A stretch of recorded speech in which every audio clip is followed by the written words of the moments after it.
we were both toxic in that relationship. Yeah. I was reactive. And so, reactive abuse is a thing. It's not. Let's dismantle that really quick, because I don't think that reactive abuse, I think that that's a very harmful narrative for victims of abuse. And I think that we should reframe it and say that this is my reaction to abuse. Okay. Not reactive abuse.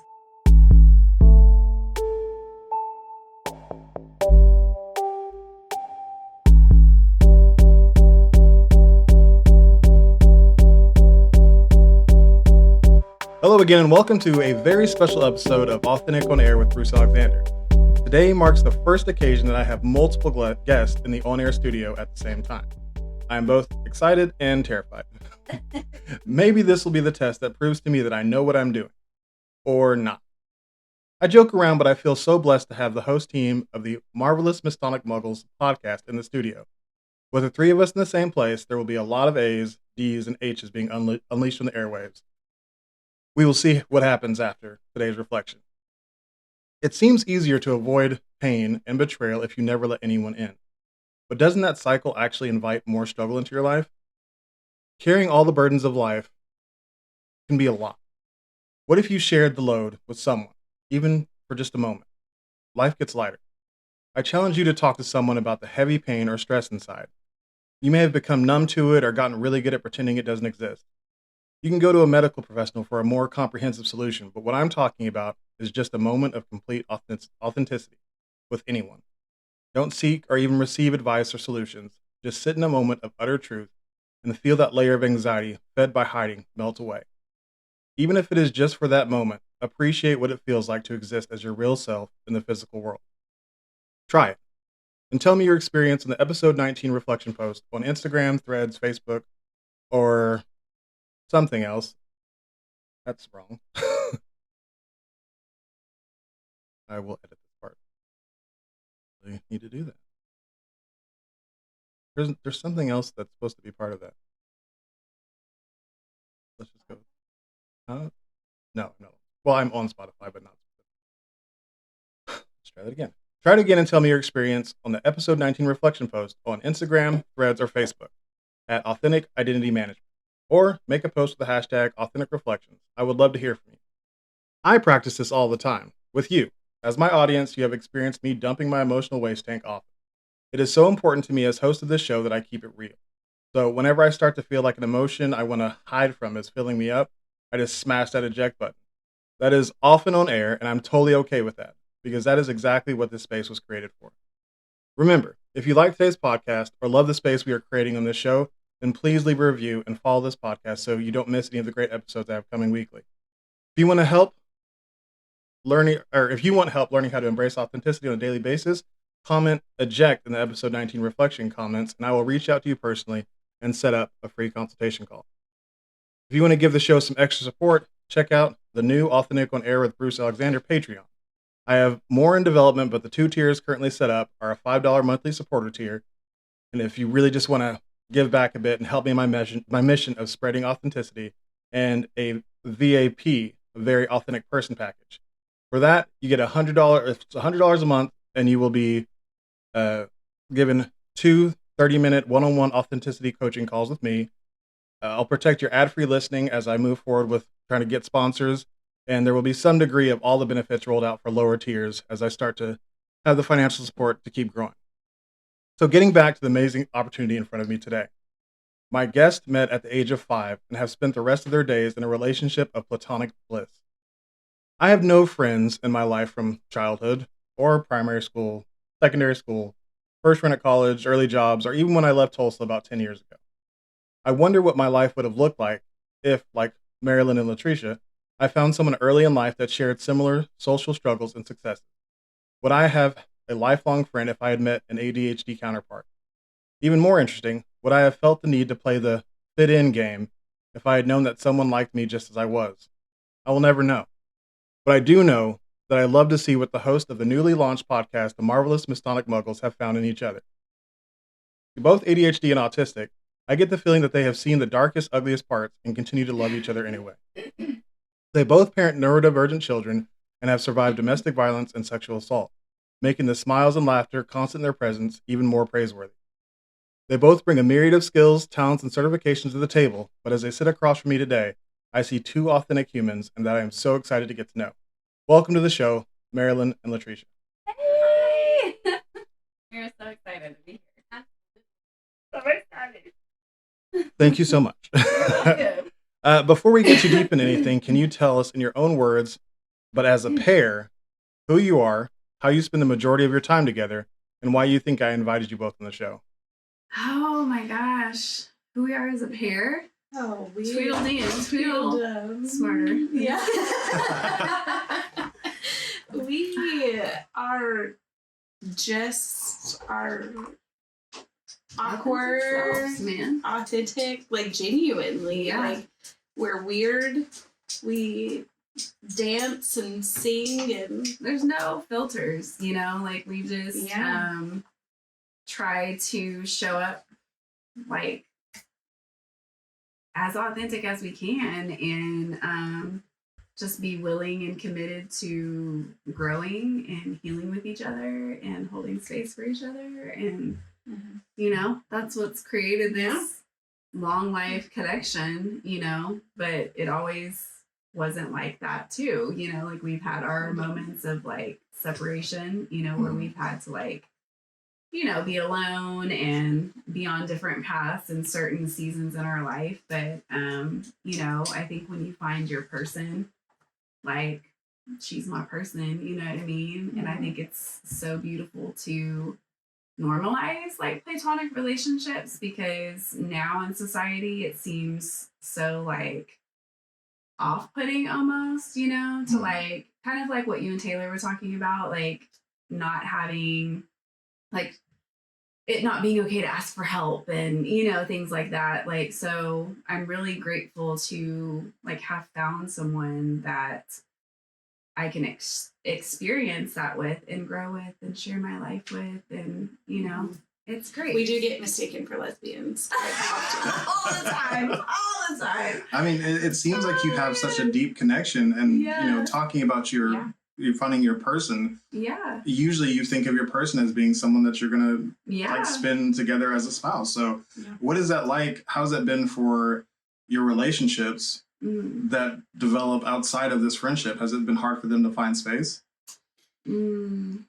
So I don't think that either one of us have really been in a relationship where we were truly able to be just like friends how we like to be friends. Yeah. Does that make sense? Yeah.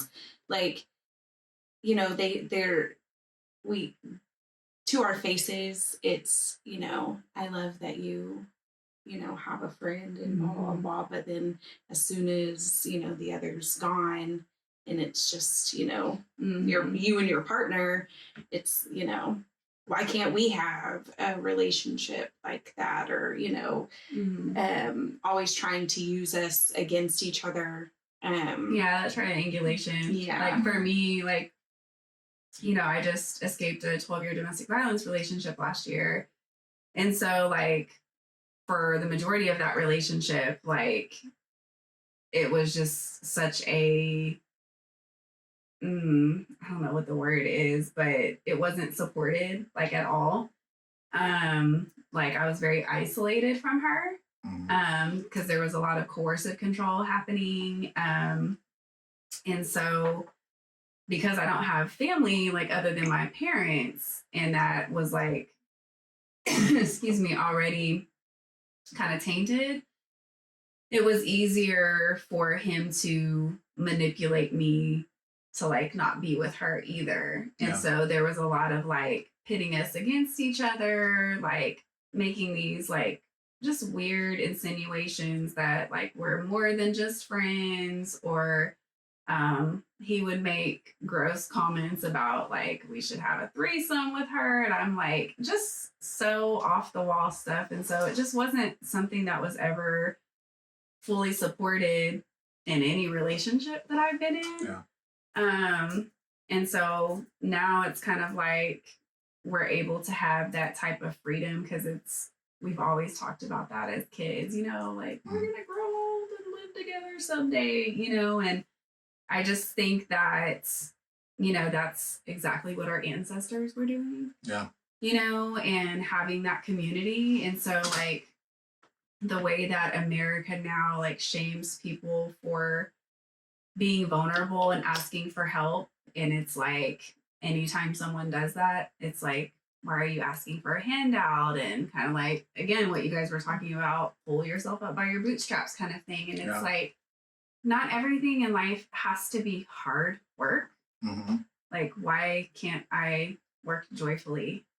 I totally agree. Why can't I work with ease, and why can't I have a community that supports me in that, where we uplift and encourage each other? And you don't have to do it all by yourself. And especially like as a single mom and we're raising like neurodivergent children, like, why can't we do that? Like, why is that?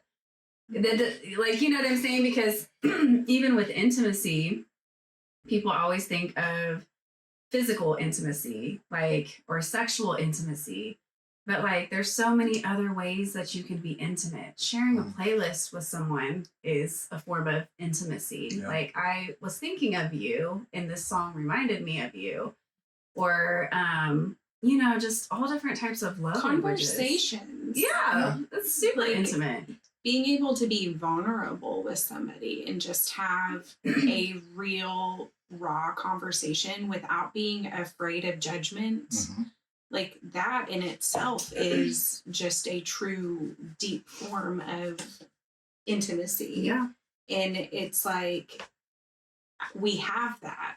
We have created a safe space for each other to be exactly who we are without feeling like, we have to walk on eggshells or be afraid or, like we have made it okay to have hard conversations because it's not that we don't agree 100% of the time, but whenever we don't agree, we literally have conversation. There's no arguing, there's no yelling, there's no, any of that petty stuff. It's like, hey, what you said really kind of bothered me, or what you did just kind of, made me feel some type of way. And then talking through that. Yeah. You don't get that very often. But I will say it's taken time to get even to those spaces because we didn't realize for many years that, some of our relationship was like really codependent, like attachment issues, and so, like for me, I became more of like a disorganized, anxious attachment because I also experienced abuse as a child. And so like I kind of took on the fawn response where I learned to people please and walk on eggshells and shrink myself for other people's comfort. And then not knowing that I had autism and ADHD, I also, masked, that imposter syndrome. I spent the majority of my life being, in that. And so it took me a long time to really say things that I had wanted to say to her, but I was afraid of rejection. Yeah. And it's weird to say that because like, when you think about it, it's like, I should never have felt that way, but that's just how I was with anybody, not just her. But because I held her at such a higher place than anyone else, I was so scared to lose her, you know what I'm saying? By just like being like, if say she did something that bothered me or said something like, I'm like, I don't like conflict, so we're just gonna not say anything. Yeah. Real quick, let me jump in and to an aside to my audience, these women have both had very interesting, authentic experiences with life, and they're both going to be guests individually later on in the show. So if you're wondering why I'm not delving into some of that stuff now, it's because right now I want to focus on their relationship and how they've had such a deep and authentic, they've got to such a deep and authentic place now, and what that's looked like. Because like you guys said, it is not, I wouldn't say it's the norm to have deep, intimate friendships. I hope you're enjoying this fantastic conversation with the fabulous co-host of the Marvelous Mistonic Moguls podcast.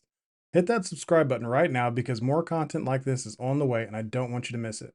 Want to see the script get flipped on me? Then you definitely want to follow, because next week on the 20th episode of Authentic on Air, I wanted to do something different. So I let AOA alumni Taylor Doe take over my studio and put me in the hot seat to talk about my authentic journey.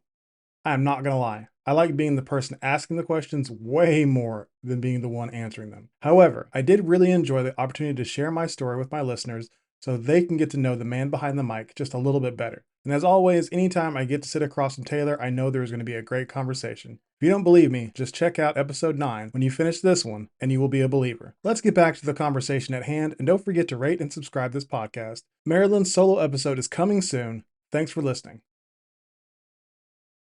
You know, it is in America, it's generally accepted as a societal thing to be intimate with your spouse, your partner that way. But somebody who's a friend, it takes so many different things to happen to really become intimate with, within your friendships. Mm-hmm. So thinking about that, you guys talked about like shrinking in your other relationships. Mm-hmm. And what responsibility did you feel to each other to call the other person out and let them know, like, hey, you're getting away from who you are? Mm. Like, did you ever take that personally? Oh, that's a deep one. So we actually kind of talked about this. So her last relationship, in the beginning, I thought that what it meant to be a supportive friend was whatever decision she made. I'm like, I'm here. Yeah. And not saying, I don't think that this is right. I don't think, and it's just, well, it's your decision and I'm going to support you no matter what. I thought that that's what it meant to be a friend. And then her and I went through a period where we didn't talk to each other for like 4 months. It was like 3 months. Yeah. Yeah. But that was a very hard, snot crying, like grieving, rocking in the thought shower. Literally. And then whenever we came back together and finally talked, I think I sent her a joke or something. Because we were so awkward. And she's like, I knew this is what was going to happen. Right. And I'm like, go send me a corny joke trying sure to break did. the ice. Yep. And we ended up sitting in the car at the park and talked for hours. But she looked at me and she said, don't let me go back. Don't let me fall for it again. Mm-hmm. Don't let me. And I was like, you got it, dude. And it So when was this? Not last year, but the year before, 2021. Mm-hmm. So up until that, what caused the rift? What was the thing that happened that... I chose to stay again. Okay, so you had left. Yeah, I was going to leave. He had deployed and he was supposed to be gone for 4 months. And it was kind of like anytime he would leave, the veil gets lifted because I'm able to think for myself. I'm able to feel process. The energy shift. Well, too, because with having autism or ADHD, there's that delayed processing. Mm-hmm. So I had to play catch up, you know what I'm saying? And so I was like, okay, I'm going to leave. That was the third time that I was trying to leave. And he ended up manipulating the military, said that he was going to try to kill himself, and they sent him home early. And then the love bombing was so heavy, it started all over again. He was mirroring my behavior and, I can't believe that I can love again. And I'm meditating, everything that I was doing and implementing in my life.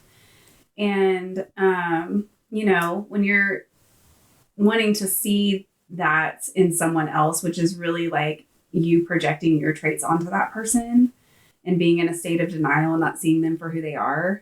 That's a really hard place to be in. And he's the father of my children. And so I was like, I'm staying. But like before that, we had talked about moving in together and like, we're going to do this. Like, we're going to, because we've lived together before the first time that I tried to leave. And, you know, addiction is so real. Like, and when you're in those narcissistic relationships, like it becomes, your body becomes addicted, you know, and that stems from childhood. Like that was what was modeled for me as a child. Yeah. And so that chaos and dysfunction became my norm, you know, so when I had peace, it was like, where's the chaos? Mm-hmm. And so I ended up staying. And so we had all these plans during those 2 months. And then when I chose to stay, it was just like, whew. I remember too. But also like in that time, it was really pivotal for me because I had to learn in the ways that we were really codependent. Yeah. And I had to learn that I was the person that would drop everything and what I was doing when someone needed me. Mm-hmm. And I was doing that with her all of the time as well. And I was like making that exception. And that was kind of a wake up call for me as well of like, I can't do that. Like, right. I can't be everything for everybody, including you.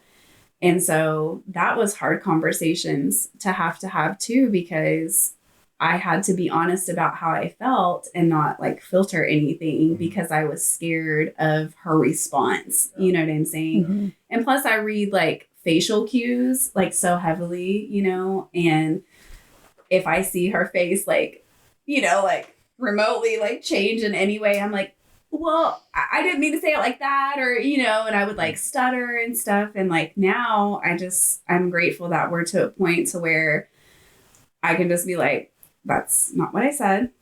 Yeah. Let me finish. You know what I'm saying? And then we can just continue that conversation. And I love that so much for her.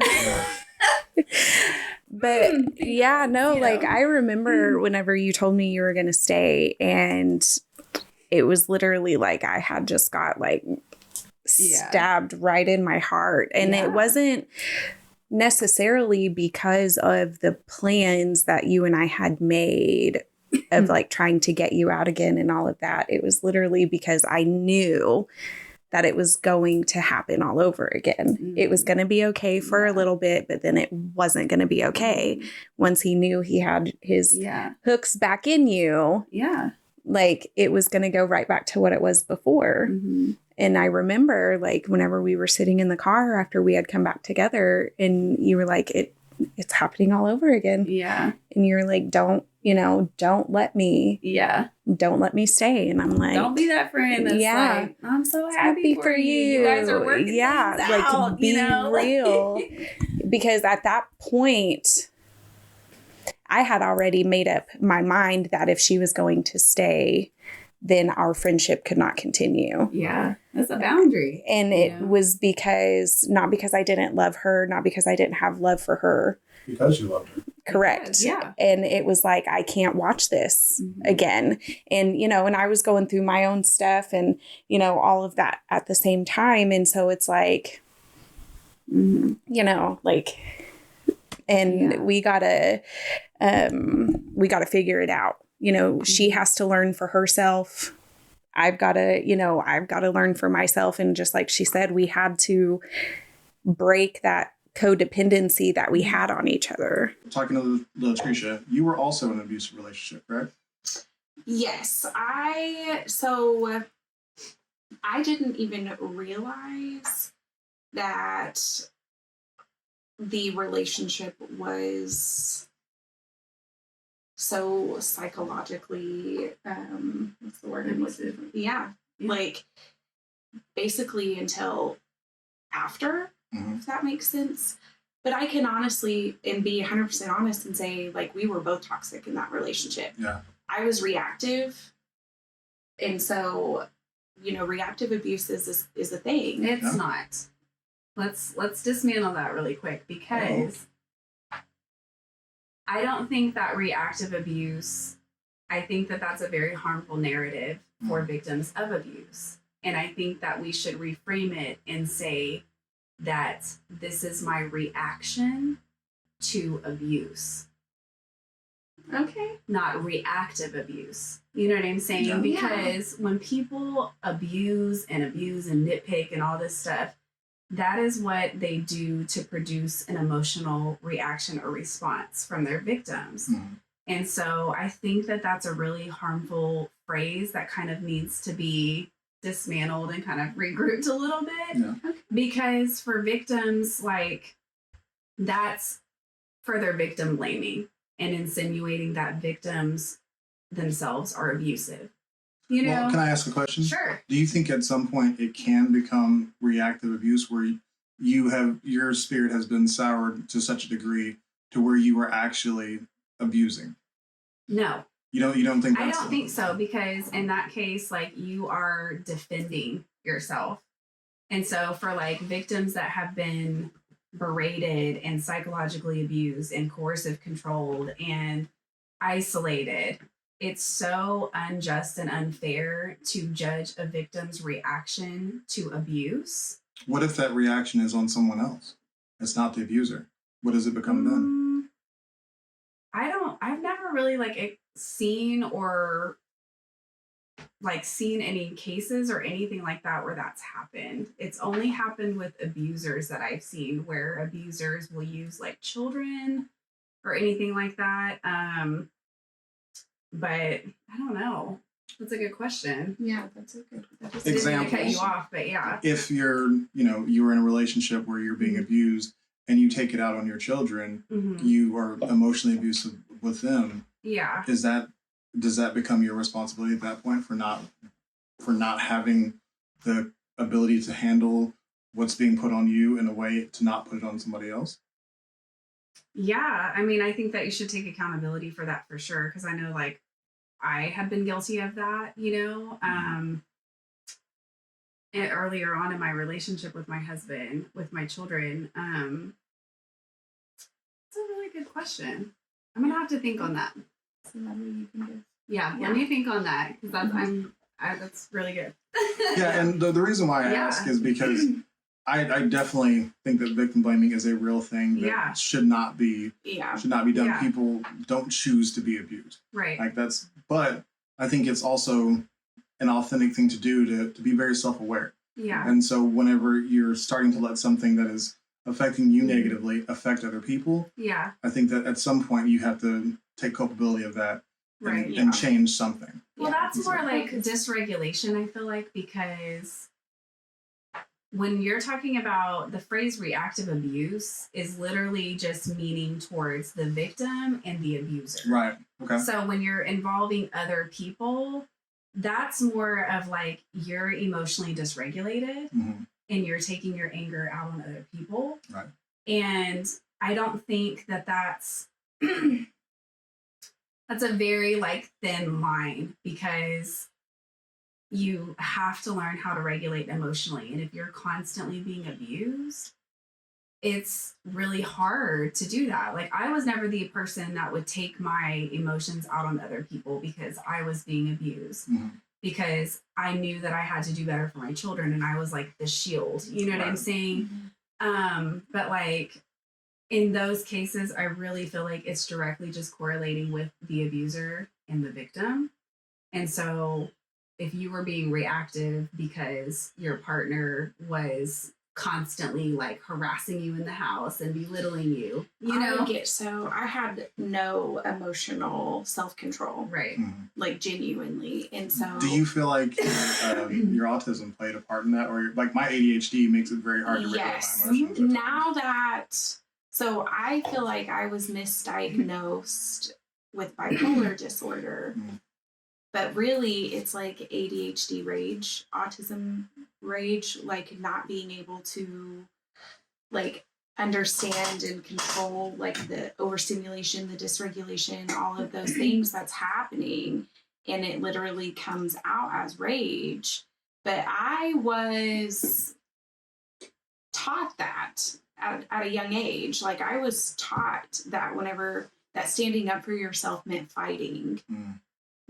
and so anytime, so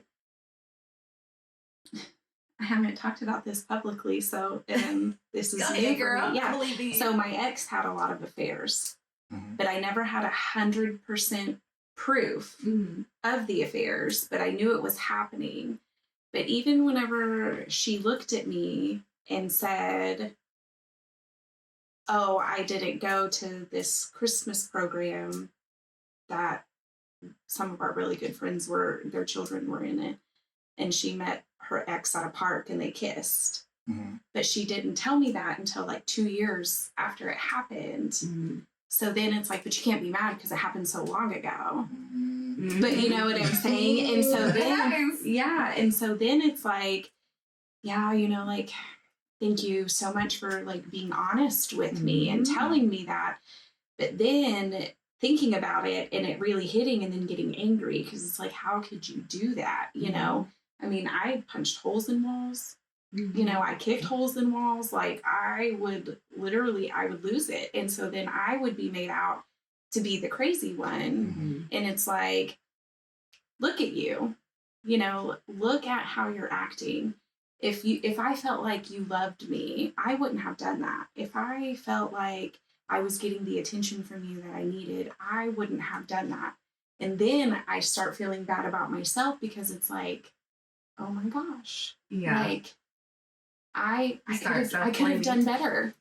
I can do better. I can give me a chance. Let me do better. Whenever they're the, like they're the one that went out and found somebody else, And I mean, and ultimately that's how our relationship ended is I found out that she was like, I had 100% proof that there was an affair.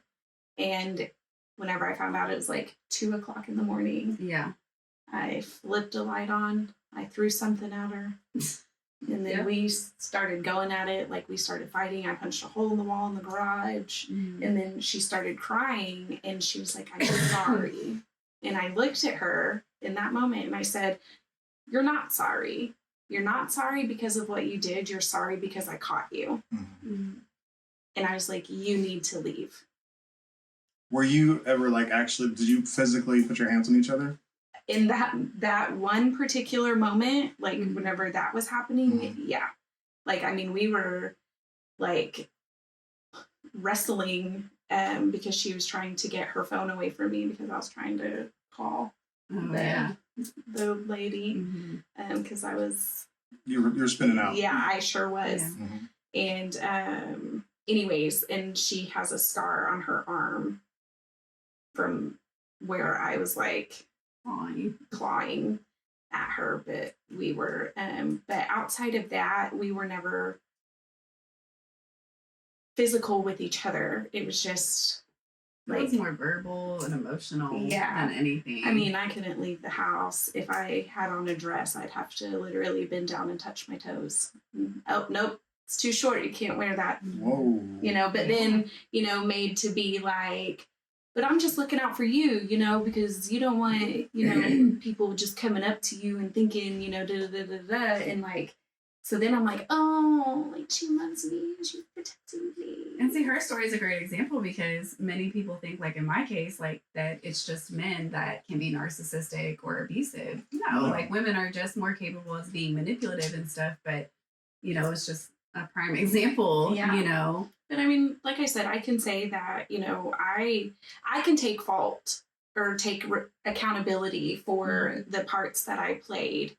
Because there was a lot of situations that I could have handled better, but in that moment I didn't know any better. I think that it's important that you corrected that from fault to accountability. Because I think those are two different things. Yeah. Yes. And, I, like my wife and I, we have had some really rough patches in our relationship where we argued so ferociously that it seemed like we were not even two humans anymore. Yeah. But we're both ADHD, and neither one of us knew enough about ADHD to understand the emotional dysregulation that comes with that. Yeah. And learning that piece of it has completely changed our relationship. Yeah. Like, we both understand, like, she's not as mad as she seems right now. Yeah. She needs to process, or he's not as, like, I often would just not tap into my emotions at all because I didn't want to go to that angry place. Yeah. And so she had to learn, like, he's not trying to not feel. Right. He's trying to, like, take this in a way that he can process it in a safe way. Right. And both of us learning, like, she doesn't prod me. I don't, like, react back to those huge, you know, things. And it just completely changed everything, because there is a difference between an abusive relationship and learning how to be in a relationship. Correct. And if you love somebody, sometimes it does take work. Yeah. And it's okay to say, like, is this something that is salvageable? Are we willing to put in the work to be a safe, loving couple? Right. And and we definitely had to find our groove. And I think that that's great, because what makes relationships like that so beautiful is the fact that y'all can talk about it, take accountability. Whenever you came into awareness of what was happening, you made the conscious decision to change the behavior. Yes. Mm-hmm. And so what makes it not okay is whenever you come into awareness of what is happening and you choose not to change the behavior. Or you turn it back on the other person. Correct. Well, and that's a part of that, because a lot of people, like, will say, like, you should know better, or you should have done this, you should have, and it's like, but that's the thing about being conscious and unconscious. When you're in a state of unconsciousness, you don't have the awareness. You don't know better. And so whenever you do become enlightened and aware, then you are presented with the opportunity of choices. Do I want to continue this cycle, or do I want to heal and end these toxic cycles? You know, and that's a choice. And a lot of people don't want to make that choice because being in what's always been comfortable is safer than diving into the unknown and being uncomfortable and, like, sitting in your own shit, basically. You know what I'm saying? Because, and then when you have somebody that is willing to sit in that with you, that's fantastic, because you're not responsible for somebody else. You're not responsible for changing someone else or whatever. And, like, as a recovering people pleaser, I was always that, trying to be the martyr and the rescuer and the do-it-all friend and be it all. And because I'm so enthusiastic and passionate, like, when I learn something new, I want to tell everybody and I want to take everybody with me, but not realizing, like, some things are just meant for you in that moment. So, like, sit with that and, like, just allow spirit to use you in that way, and people can choose to come if they want to, you know what I'm saying? Because it was hard for me, because I love, like, having, like, meaningful conversations. Like, it's very hard for me to, like, just have, like, superficial conversations. Me too. I'm like, what do I do? You know? And so I disassociate real quick whenever it's just, like, you know, the 2-word, how you doing today? Great. Yes. So, like, that brings me back to something you guys said in your bio. Normalizing platonic friendship and showing others they can build lasting relationships through vulnerability, community, love, and support. So that part, to me, like, that's immediately what I want to go to in my friendships. You as well. The thing we all have in common is that we have a lowered social filter because of our ADHD, because of autism. We like to skip through the BS. Yeah. What does that look like, in your opinion, to people? Like, I don't want to say normies, but, like, neurotypicals, like muggles. Muggles. Is that what you're talking about when you say muggles on your show? Are you talking about the people who don't exactly think like us? That's it. Hey, I never really thought of it like that, but I guess it could be. We're just huge Harry Potter fans. Huge Harry Potter fans.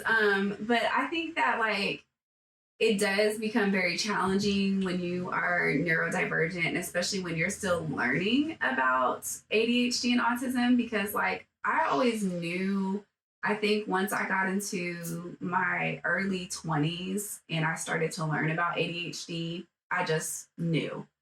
But I didn't get a diagnosis until I was, like, 33, you know? And so, and then even with autism, that has just been within the last year. Oh, wow. And so, like, I am still learning myself as well, because, one, I've been in a domestic violence relationship for over a decade too. So who am I? You know, like, really having to learn my sense of self.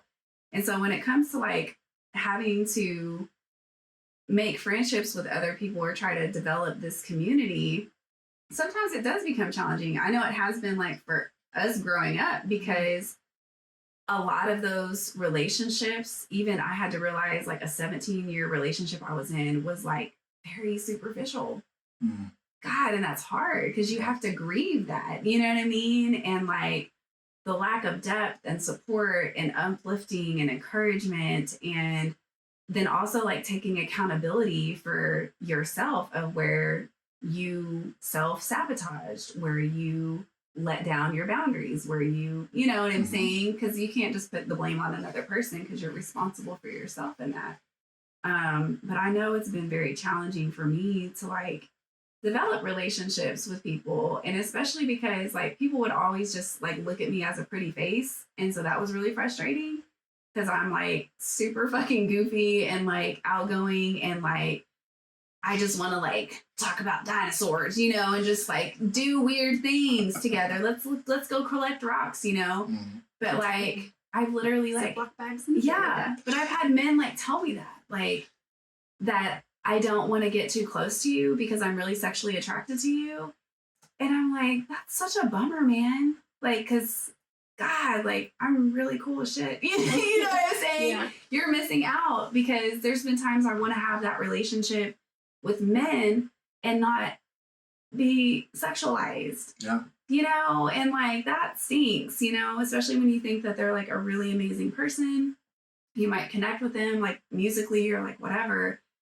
And I've really struggled with having these meaningful relationships with people, and specifically because of ADHD and autism, because I just don't connect with you in that way. And that's hard. So I'm an only child, you know, so I've learned to like be alone, and I'm okay with that. But I think naturally as humans, like we're not designed to be alone. Like we are meant for community.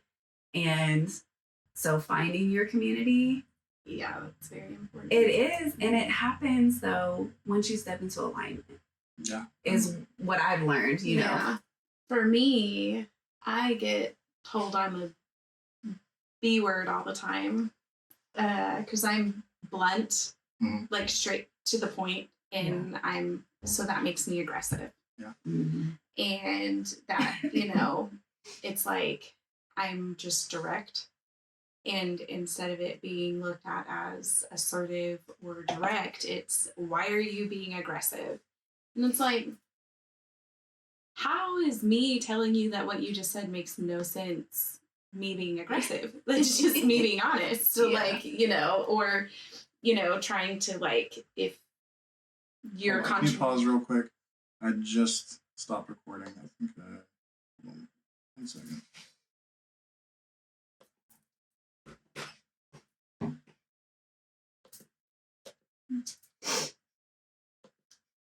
just crumping, doing your daily crumping exercises.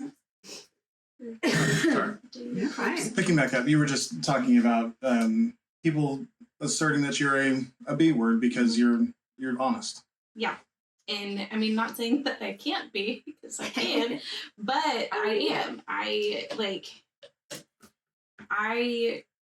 am not afraid to just say it, but it's like, I don't know how else to say it. It takes more work to try to beat around the bush and think of like, I'm trying to think of an example, but my brain can't come up with one right now fast enough. But, you know, like, You have a booger in your nose. yeah, like instead of being like, oh man, like sometimes whenever I get sometimes I like to just get tissues and just kind of like wipe them on my nose, you know, instead of just looking at them and being like, hey, you got a booger in your nose. Like it takes more effort to come up with a whole scenario to beat around the bush than just saying it.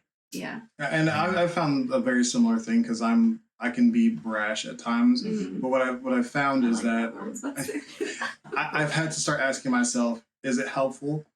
Is it timely? And am I being kind? Like if I can answer any one of those three questions with a no, then it's either needs to wait till another time or and that's been a process. That's been a process of learning that I can be honest because that is my authentic self. But if my honesty is making other people unhappy, that doesn't line up with what I want for myself or other people. So that means it's not an authentic value for me. So that means I need to work on it.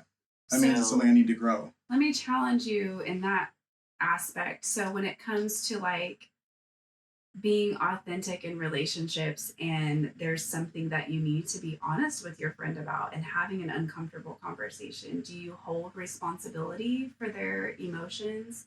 Like with that? I hold responsibility for my effect on their emotions. Okay. And that's not saying that I'm not gonna ever make anybody sad. Yeah. We're like, I've told my friends recently that we're moving to the Northeast, like we're moving to New England. And that has hurt a lot of people's feelings. They're upset about it, but I can't take that on. Right. Because, my joy and happiness and the joy and happiness of my family can't be put, in the back seat to somebody else. Yeah. So as much as I can respect myself first, then their emotions come next. Yeah. And so whenever I can live my full best self and not hurt other people, that's what I want to do. But sometimes, I'm going to hurt other people sometimes. Yeah. But often there's a choice to do it in a non-hurtful way. I just really try to, like, especially whenever I'm talking to her, it's kind of my beginning of a conversation is, don't take this the wrong way. I'm not trying to be mean. I just don't know how else to say it, and so I'm just going to say it. Because I'm so sensitive. And so, I try really hard to, like, it may come out, some type of way, but please know that I'm, like, saying what I have to say with love. I just don't know how else to say it. But I love what you said, because, like, I feel like you can apply that with children. Wow, like, what a great, like, mantra. You know what I'm saying? I do have children, and it has, like, really developed the person that I am so much better because, I'm still just a big kid myself, but I'm the responsible one. Yeah. So it doesn't. Yeah, exactly. Blue responsibility. It's awful. It's a job. It's a scam. And don't let me have you thinking that I'm perfect at this. That I nail it every time. My wife will happily tell you that I hurt her feelings all the time. But I don't it's not my goal, and I'm quick to apologize and say I did that wrong. So what are the three again? It is it timely? Is it timely? Is it kind? Is it helpful? That's great. Genuinely. I need to work on that. I'll write a note. Because do it. with the way that I am, like, I have to have hard, fast rules. Yeah. Like things that are nebulous, I lose them. Like that's not what works for me. I need to have things that I can go to and, like, here's the checklist. Yeah. And it's like, if I have a checklist and I can go through that, then that's something that will stick. That's something I'll keep going back to and saying, okay, this doesn't meet the test. Like, is it kind? Is it timely? Is it helpful? Is it helpful? See? Yeah. Got it. Share that note with me so that way I can see it too. And I don't know. Like, I've questioned it, but I don't know that I'm autistic. So I don't. Yeah. I'm curious as to how you found. First, let me go back to you guys being 5 and finding each other. Like, how quickly did you recognize that this person gets you in a way that other people haven't? I think it was pretty quick. Like, we don't, like, for me, I don't remember a lot of, like, that early years. Like, we grew up in Sunday school together, and for me, I think it was, like, probably, like, late elementary when we really started, like, getting super, super close. And then by the time we got to 7th grade, then we were just, like, inseparable. But, because of what I was going through as a child, like, she was kind of, like, playing the rescuer, and plus she had 2 older brothers. And so, like, she was that, like, protector and, you're going to ride the bus home with me, and things like that. And that's kind of how she was, like, with anybody else, too. And I would, like, get on the phone with her mom. Oh, God. And I'd be like, you better not ever put your head on my like 12 years old, She's not coming back to your house. Yeah. You can get it together. Yeah, she was bold, man. Do you think that speaks to your autism? The ability to not see injustice go unheralded? We were talking about that. Yes. I do. And I didn't get, I was 34 whenever I got diagnosed with autism and ADHD. And so back in that day, you know, I was just always told that I was just a really aggressive child because anytime something would happen, like I was always like, no, that's not right. Yeah. You know, like where, you know, like Same. I got in fights a lot, but I never started them. Right. You know, but like Not with sarcasm. I just find people with sarcasm. you know, we were talking about this, I think yesterday, you know, me and my brothers, whenever we were young, we were very volatile. like we would go at it. Yeah. We loved each other very, very much, but whenever we would fight, like it was very aggressive. Yeah. And but don't let anybody come in and try to think that they're gonna mess with one of us, because then you get all three of us, and then that's, you know, a disaster for the other person. Yeah. Anyways, but I remember I was getting bullied hardcore, and for whatever reason, I had a hard time like standing up to these girls at school that were bullying me. And I was coming home. My mom tried really hard to go to the school, talk to the school, like tried to handle it correctly, and it just wasn't getting better. It was making the situation worse. And literally, finally, my mom looked at me and said, if you don't fight those girls like you fight your brothers, I'm going to fight you. And I was terrified of my mother, you know? And so I'm like, okay, because that's not a fight I want to participate I in. don't want that smoke. Yeah, no. And so then literally, you know, that's really whenever it started. And then my mom now to this day says I unleashed a monster, is like how she describes it, because then it was like anytime something would happen, I'm like, oh, well, you know, guess I got to fight him now because look at like, these guns. you know, that I was, you know, the rule was I could never start it, but I got picked on a lot because like I wanted to be friends with everybody. So that meant that I was a flirt. I was trying to take people's boyfriends. I was trying to, you know, and it's like, no, like one, I'm a tomboy. I grew up with brothers who were wrestlers, and I wanted to be a wrestler, but my mom said no. So then I had to do gymnastics and cheerleading, but like I was always very like, you know, like physical, like I wasn't afraid to get dirty. I wasn't, you know, like, and so I was friends with everybody, and I gravitated more towards the guys because that's just what I was always around, you know, and so that meant that I was a hoe, and plus we were like really, you know, deep in like the Black community, and like so that became an issue. You know what I'm saying? Where did y'all grow up? And more. we grew up, you know. more. But I mean, it just literally, because the majority of our friends were Black, like that was just an issue for everybody else. You know, like we would be called like N-word lovers, and you know, and it was wild because the same white boys that were saying this, their best friends were Black. You know, and so like it was just such a really strange concept, and like I think the way that we were raised in church too, we were also getting it from adults, which was like super weird and off-putting, and we just knew at an early age like this isn't what it means to be loving. My you know? most likely to from Oh my God. at church. Yes. For the seniors, they would do most likely to's. So they would hold a service and they would present all the seniors with grow up and most likely to, you know, like I think Maryland's was grow up and most likely To like American Idol or something. Yeah, to like win American Idol. Literally, this guy who was one of the interns or whatever they were called, he went up there and he was Black, and he was like, this award I have to present myself because this girl is like my little sister, blah blah blah. And I immediately knew he was talking about me. I still have my certificate. It was most likely to surprise us all and marry a white guy. Oh, wow. Yes, and she did. Like, it didn't last very long, but you know, like it happened. Yeah. Hey, that was, you know, I'm grateful for that one. Yes. We're better friends than we were in a Yes. relationship, but Yeah. he's a great father to our children. So Yes. So Marilyn, can I ask you, do you have any Black in your like lineage at all?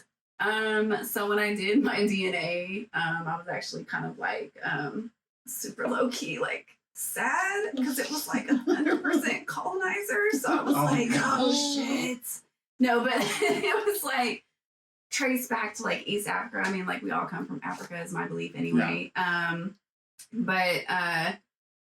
Yeah, there was like on your mother's side, like it could be traced back to East Africa, but like at the end of the day, it's like Scottish, British, and I'm like 1% Italian or something like that, you know. See, I haven't done mine. But I just like, I like to say like I'm a woman that happens to be white, but I know like deep down in my soul, like I was a black woman, you know, in my past life, native, you know. Well, you look like you carry a little bit of melanin in your skin. That's why I asked. Thanks. And you know, I'll take it. Burn to a crisp, sun, so it lasts me all winter. I'm not going to present it as it's a compliment or not, because I've often been told that, you know, I'm not really black as it being a compliment, and that's not a compliment to me. No. Like, I'm black and I'm proud of that. Correct. And if you're, you know, whatever you are, you are perfectly, you know, well, I guess white pride gets kind of scary. So I'm gonna avoid saying being proud of your whiteness, but like I love myself, but I'm not really like out here. So excited to be white. I just wake up, you know, and it's like no. Another day, even off subject, but the police chase yesterday. I'm sorry. Did you see that? No, I stay away from the news. So. Okay, so no, I don't either. But we live with my parents, you know, and they just stay on Fox News all the time. But it was wild, and like I was jokingly to my dad, I was like, watch, because the guy that they were chasing was driving this truck, and I was like, yeah, America, and I was like, I'm sorry, spit. I guarantee you, it has like American flag on. When he finally stopped and he got out of the car, he had an American flag shirt on his back, and I was like, 10 points to Gryffindor. This is my right as an American to run from the cops. Yes, it was great. It was the highlight of my day. But in regards to that, what's cool is like through healing, I've actually got to tap into a lot of my past lives, which has been such a really amazing spiritual experience. Like, really freaking cool. So I have learned that I actually had a shroom experience a couple years ago. And it was such like a grieving process. Well, it was actually last year because too, like I'm in the middle of like all of this like court stuff happening, and I'm away from my kids for 2 weeks out of the month. Like I go from being with my kids all the time to now having to be separated from them. And I was like a Native American woman who had 2 children that got taken away to a boarding school. And like, I mean, all of this grief just like washed over me, like grieving children that I had lost. And so in every past life that I've like experienced up until now, I've always had children. They've always gotten lost or, you know, dead or something like that. And, then the most recent one, well, 2, Moses's mother, who was Mary Elizabeth. My name is Maralen Elizabeth, but it's with an A instead of an E.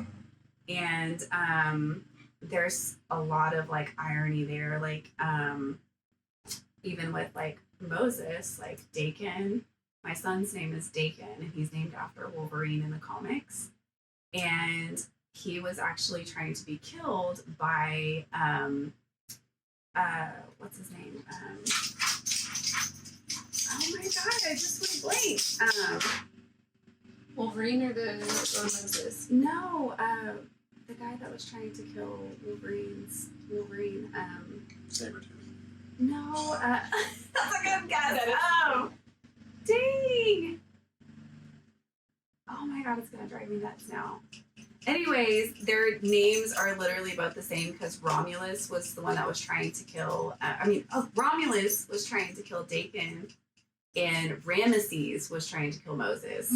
I don't know, super cool. There's a lot of stuff, but anyways, we'll like, definitely delve into your past life stuff on your episode, because that's something I will definitely develop some questions on. Heck yeah. You know, whenever there's something comes onto the show that I don't have the ability to affirm or deny. Like, I believe that spiritual healing is a real thing. I believe that, you know, I believe strongly in the universal oversoul, that we are all connected. Those are things that I'm strongly passionate about. Whenever it comes to past lives, I'm interested. Like, I'm not going to say like, I totally co-sign this. Yeah. You know, I'm all about the past life stuff, Yeah. but I'm interested. Like, I'd love to hear more about what you found. Sure. And I'm a very curious person, and I like to not discount I anything love that.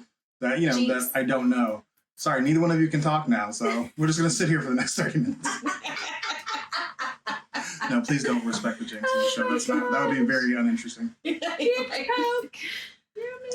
So to kind of re-guide a little bit, let me ask another question that's like, we've talked about so many of the things I wanted to ask about just kind of through attrition, because you guys have, the things that have shaped you are the ones I wanted to ask about. But let's talk about this. So I talked in today's reflection about sharing those fears and stresses that we condition ourselves to believe are too heavy to share with anyone ever. I know that my neurodivergence makes it easier for me to share more of myself than most without hesitation. But years of trauma, followed by many more years of masking, created a dam of festering truth that I was able to completely ignore for like a really, really long time. It was built very well.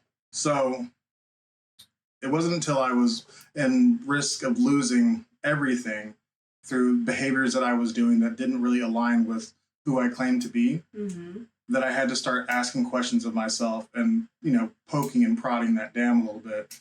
And when I did, you know, it came crumbling down, and I was left like about nose deep in all the different lies, deceptions to myself, and different like, I don't know, different like harsh realities that I hadn't even realized I hadn't dealt with, you know, as far as back as like my childhood trauma and other stuff.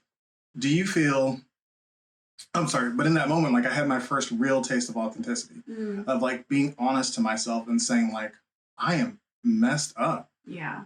But like as scary as that was, it felt good. Yeah. Like it felt like for the first time ever, like I was really here. Yeah. I mean, maybe not ever, but since like high school. Yeah. Like, so did the experience of telling each other that you were being abused or opening up about your sexual assault, did either of those things have that feeling of this is this terrible thing that I have to face, but sharing it with somebody I love actually makes me feel a different kind of real in life? Yeah. For me, so she came into awareness about certain like different behavior types and stuff like that before I really did. And so she would be talking to me about things and I'm like, wow, like I feel that. Like I went through something similar to that, or, you know, I would, you know, and so having her, it really, you know, like, what am I trying to say? It helped me be able to process my feelings. Now, like I said earlier, like I haven't really talked publicly about things that I've gone through in my life. Like literally the only person that I've shared things with is her, because if I do in the past trying to share my experiences or things that have happened to me, that didn't happen, or I don't remember it like that, or you know, like literally. And so then I questioned my experiences, and so then I had to really, you know, like whenever I started coming into awareness about things, I had to really sit down and like sit with myself. And so then as things are coming up for me, I have somebody that I can call and I can say, this was my experience. This is what happened. This is how it made me feel. And she doesn't try to change my mind. It's, those feelings are valid. Yeah. Like, and so for me, it has made me being able to talk about these things, because I get a lot, like, this is family stuff. We don't talk about it outside of the family. We don't talk about it, you know, like that with loyalty. other people, you know, and so it's like, it was difficult, but then once I started and I was like I was able to release those things, and having someone who didn't judge me, didn't invalidate me, didn't, tell me that those experiences didn't happen, and just being met with, yeah, those are some really big feelings and those feelings are valid. Yeah. Like, that has helped me be able to work through the things that I've kept bottled up inside my whole life. And so, like, I'm grateful, for that. I'm grateful for that space that, we've kind of created with each other. I mean, we give our unsolicited advice and stuff like that, but a lot of times, like, we're able to just really listen to each other and, like, vent and get it out. And, like, How has that helped you with, like, wanting to, like, now feel empowered to share with others? because I'm not the only one that has experienced the things that I've experienced. No matter how long I've gone, and I'm like, I've been through more in my life, like, saying this as a teenager, I've been through more in my life than most adults have ever been in their entire life. And, like, but I'm not the only one. And so there might be someone out there who hears my story or hears what I have to say that can be like, dang, I feel that, like, I can resonate with that. And then they're able to come into awareness and start feeling things that they've probably bottled up. And, and so now it's like, let's do this, guys. Let's talk about our traumas. Let's talk about the things that have hurt us. Let's talk about the things that people don't want us to talk about. Yeah. So that way we can heal as a community, as a whole. Because it takes nothing to be kind to somebody. It takes nothing to be an ear.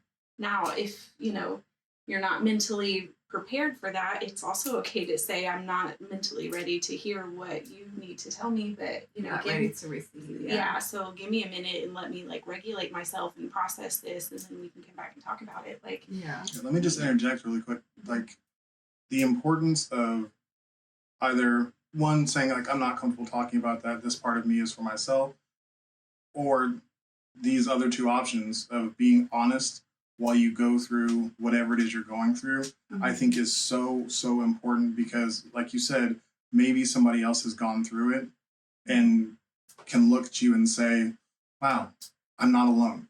I think that's so important.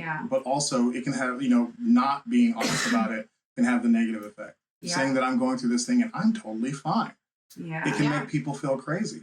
Like, I'm not fine. It's like saying I'm not fine, I think, is one of the strongest things that you can do to help people, because if they're looking at you and thinking that you're going through this thing and they handled the same thing poorly, they're gonna, people, it's natural for us to compare ourselves to other people. And if we look at, it's like, you're going through this thing and I totally fell apart and she's like keeping everything together and like, what's wrong with me? Well, nothing's wrong with you. Like, we all fall apart to different degrees, and I think we should be honest about it. So, I agree.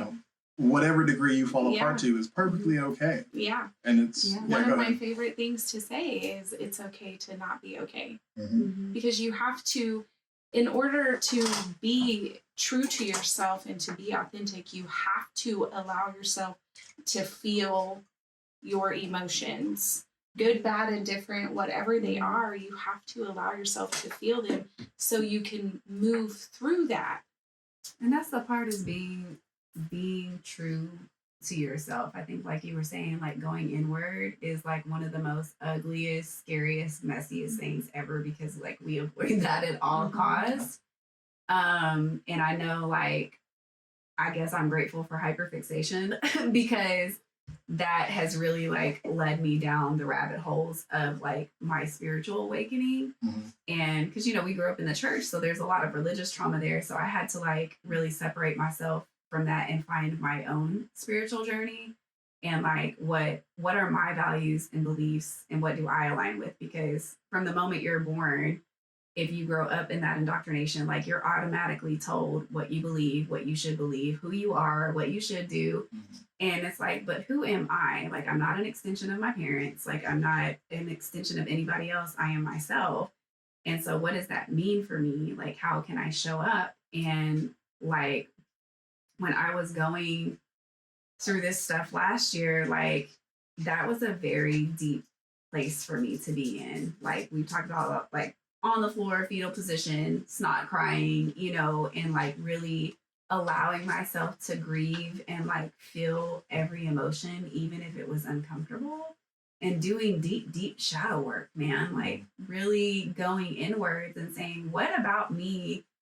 Like, because I know I'm the villain in other people's stories, you know what I'm saying? And like having to take accountability of like, you know, I'm not going to be everybody's cup of tea. And if there is a way that I can change and make healthier choices that are aligned with my truth, you know, where I'm not trying to shrink myself for other people's comfort, because boy, I would dim that light, you know? And I just was like, I don't want to do that anymore. Cause like the moment I made the decision to even leave, like literally spirit just was aligning every single thing in front of me. And that was so beautiful for me to see. And it was a impactful lesson of like, when are you going to release the need to control? Mm-hmm. And that was hard, is having to like not be in control of things. And as a trauma survivor, that is something that you do try to control, because everything else you haven't been allowed to control, you know? And so I've had to learn like the only thing that I can control is myself. Mm-hmm. And so if I can learn to emotionally regulate and love myself, and not just like superficially either, you know what I mean? Like all of the past versions of myself, like releasing any guilt and shame for not knowing, for being a certain. We were talking about that yesterday, just like the cringe Facebook memories of oh my like, God, Facebook is such a great reminder of our past selves. You know, because when, you know, I was doing shows and stuff, like, oh, I wish my real supporters would come out tonight, you know, and just all these subliminal comments, you know, and I'm like, no wonder why, you know, nobody coming.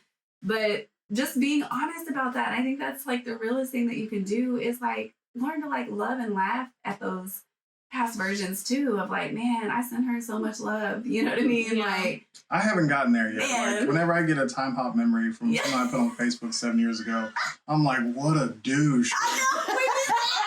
I cannot stand that guy. Like it's really hard to like. I want to get to the point where I'm sending that person love, but at this point, I'm still like, oh, I can't stand you. Like, and I really see why I didn't have any like real friends at that point, because I was not real. Yeah, like everything I put out was fake, and guess what? I was getting like fake support back. So but that's where grace and compassion comes in, man. Because like, you know, when you can extend that grace and compassion with yourself first and foremost. Like, well, let me retract. Like, I think we often overextend so much grace to other people, and we don't give enough grace and compassion towards ourselves. Like, we're so ready to easily forgive people and forgive when their behavior doesn't change. But yet we don't extend that same grace towards ourselves. And like, we have to remember that like we're human and we are allowed to make mistakes. And what you do with that, are you going to learn your dharma from those karmic, experiences? For those who don't know, will you tell us what dharma is? So dharma is your lessons that you are meant to learn. So like the wisdom that you gain from having that karmic experience. It's what you're supposed to take from the life. Correct. Right? And karma is literally just life lessons. It's life experiences. So if you're in a situation, like it's your job to self-reflect and say, what are the lessons? What can I learn from this? What is this trying to teach me? Instead of like, oh my God, why is this happening to me? This always effing happens to me. And, like just blame. It's the same thing. If it always happens, the thing that's constant is you. Yeah. So you probably need to change something. And that's freaking hard to take accountability, man. Like it's really hard because it requires a level of like self-reflection to really look at yourself in the mirror and just be like, I haven't been showing up as my best self. And what does that look like? So it's been really, I want to say, so exciting for me to like get to know me you know, and like to date myself, to like really be with It's one of my myself favorite and things to like do. really love on inner me and like sit with her and like ask her, what does she need? Like, how can I serve you now as an adult, you know, and like having her take my hand and like really just like loving on me and assuring me that like I'm doing a good job, like I'm reparenting myself, you know, like I'm having to unlearn and unravel those like, you know, toxic generational cycles that will continue. Because even with like attachment styles, like insecure attachment styles are typically generational, you know, and so like you don't know better, you're just gonna keep continuing it. And so I want to say something too. A couple of things you said. The first thing is, I really appreciate you talking about giving grace to your past self, because like I'm all about like telling people it's like you have to be graceful to yourself. Like, you know, you can't have negative self-talk. You know, you have to be positive towards your view of yourself. But I hadn't really taken the time to apply that. It's like I believe in reclaiming your narrative, and you know, and going back and looking at the things that you've been through and saying like, here is my culpability in that situation, and here's all the things I can let go is not my fault. But I'd never really thought about saying like that person that I was like, he was a douche, like saying he was going through a lot. And I love him. Like that's something I haven't taken the time to do, so that's something I'm going to work on.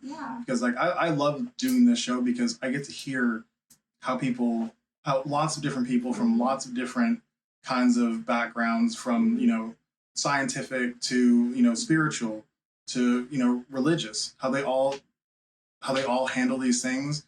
And what I like to do is try to take them out of the packaging that they were given to me as you know Christianity or scientific or whatever, and look at the methodology and see like what is actually there, what is it telling you to do, and apply that, like just apply that to myself. And then you know the fact that I'm you know a recovering Christian that is like trying to reconnect with that, is that doesn't have any effect on me trying to learn to like parent myself. That's not information I was given. And that's something I just learned like on this show like 6 months ago. Not even 6 months ago, like 3 months ago. I'm terrible at time. If I say a time, ignore it. Real anyway. Exactly. Ignore the time I lay out. It's like a total illusion. But that's something that I'm really learning to enjoy, is like taking all these different views from all these different people and looking at the thing that it's actually saying to do and applying that and saying like, oh, that's good. So thank you for that part. Absolutely. And there was something else, but I got lost. So that's okay. Anyway.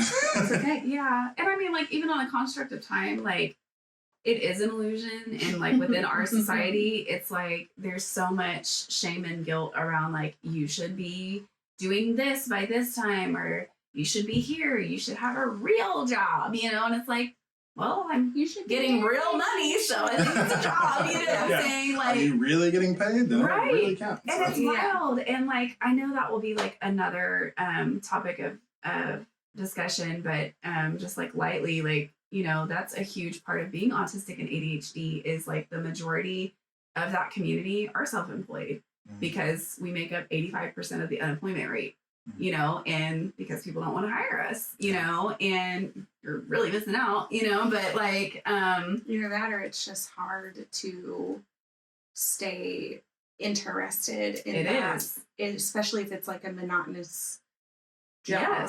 You know, like if you're just doing the same thing over and over every day, it's like you lose interest. Like you hyperfixate at first and you're like super excited and you go in all gung ho, you know, and then the excitement wears off and then it's we crave that dopamine though. Yeah. Like, and that's why like that creative, like being able to just create and do anything, like, you know, people can look at it as a toxic trait or not, but it's like, one day I'm making a scarf, next day I'm doing a podcast, you know, like whatever it is. But I think that that's so important to just like break away from that like patriarchal, like, you know, corporate America construct of like, just do you, man. Like, well, I talked on episodes 3 and 4 with Derek Sire, and he talked a lot about the importance of that hierarchical system existing. And how you, instead of like ignoring it, Mhm. how you learn to operate within it in a way that like respects yourself.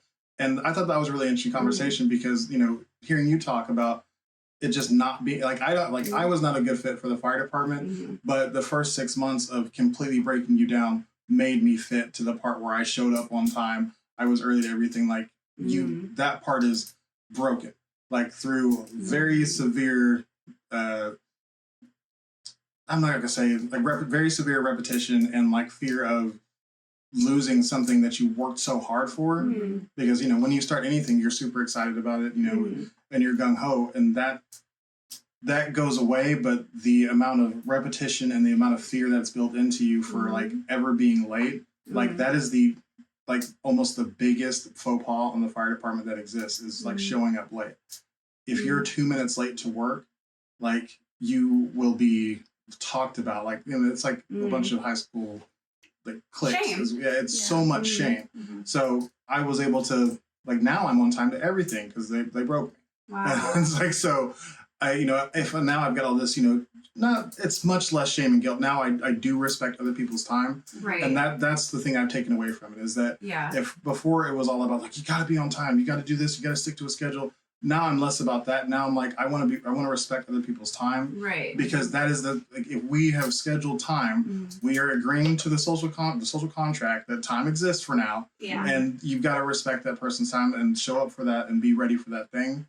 Outside of that, I still would love to just, you know, operate totally on my own time. And that's why I'm If Fern and I self-employed now. have something planned and it's like we got to be there at a certain time, it's like 6 hours in advance. Okay, I need 2 hours to get ready, and then I got to incorporate like another hour for like my ADHD brain that, you know, we call that squirrel brain, and then, you know, drive time. Okay, it takes approximately 47 minutes to get to where we're going. When I tell you that we said we were leaving at 8:50 this morning, we were in the car at 8:50 leaving. Like, yes, we were on game this morning. But I think that corporate America or just any place like that, I truly think that they need to adjust. It's not that us needs to adjust to neurotypical ways. I think that a lot of our ways are actually like really more better. To be honest, I agree that there's definitely a lot to be gained from what we do. Sure. But I think that there's also some of it that needs to be like adjusted. Yeah. But you can't do everything that fits all the different varieties. No, I just mean like it needs to be more inclusive because the majority of autistic people too make up the disability community. And so it's like we are told that we don't fit in here.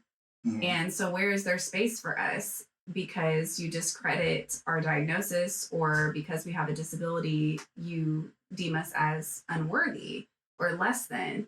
So now my credentials or schooling or whatever it is that I have to offer is like less credible because I'm autistic, or you know what I'm saying, which is like really strange. And so there's these really harmful stigmas and stereotypes that are placed on neurodivergent people.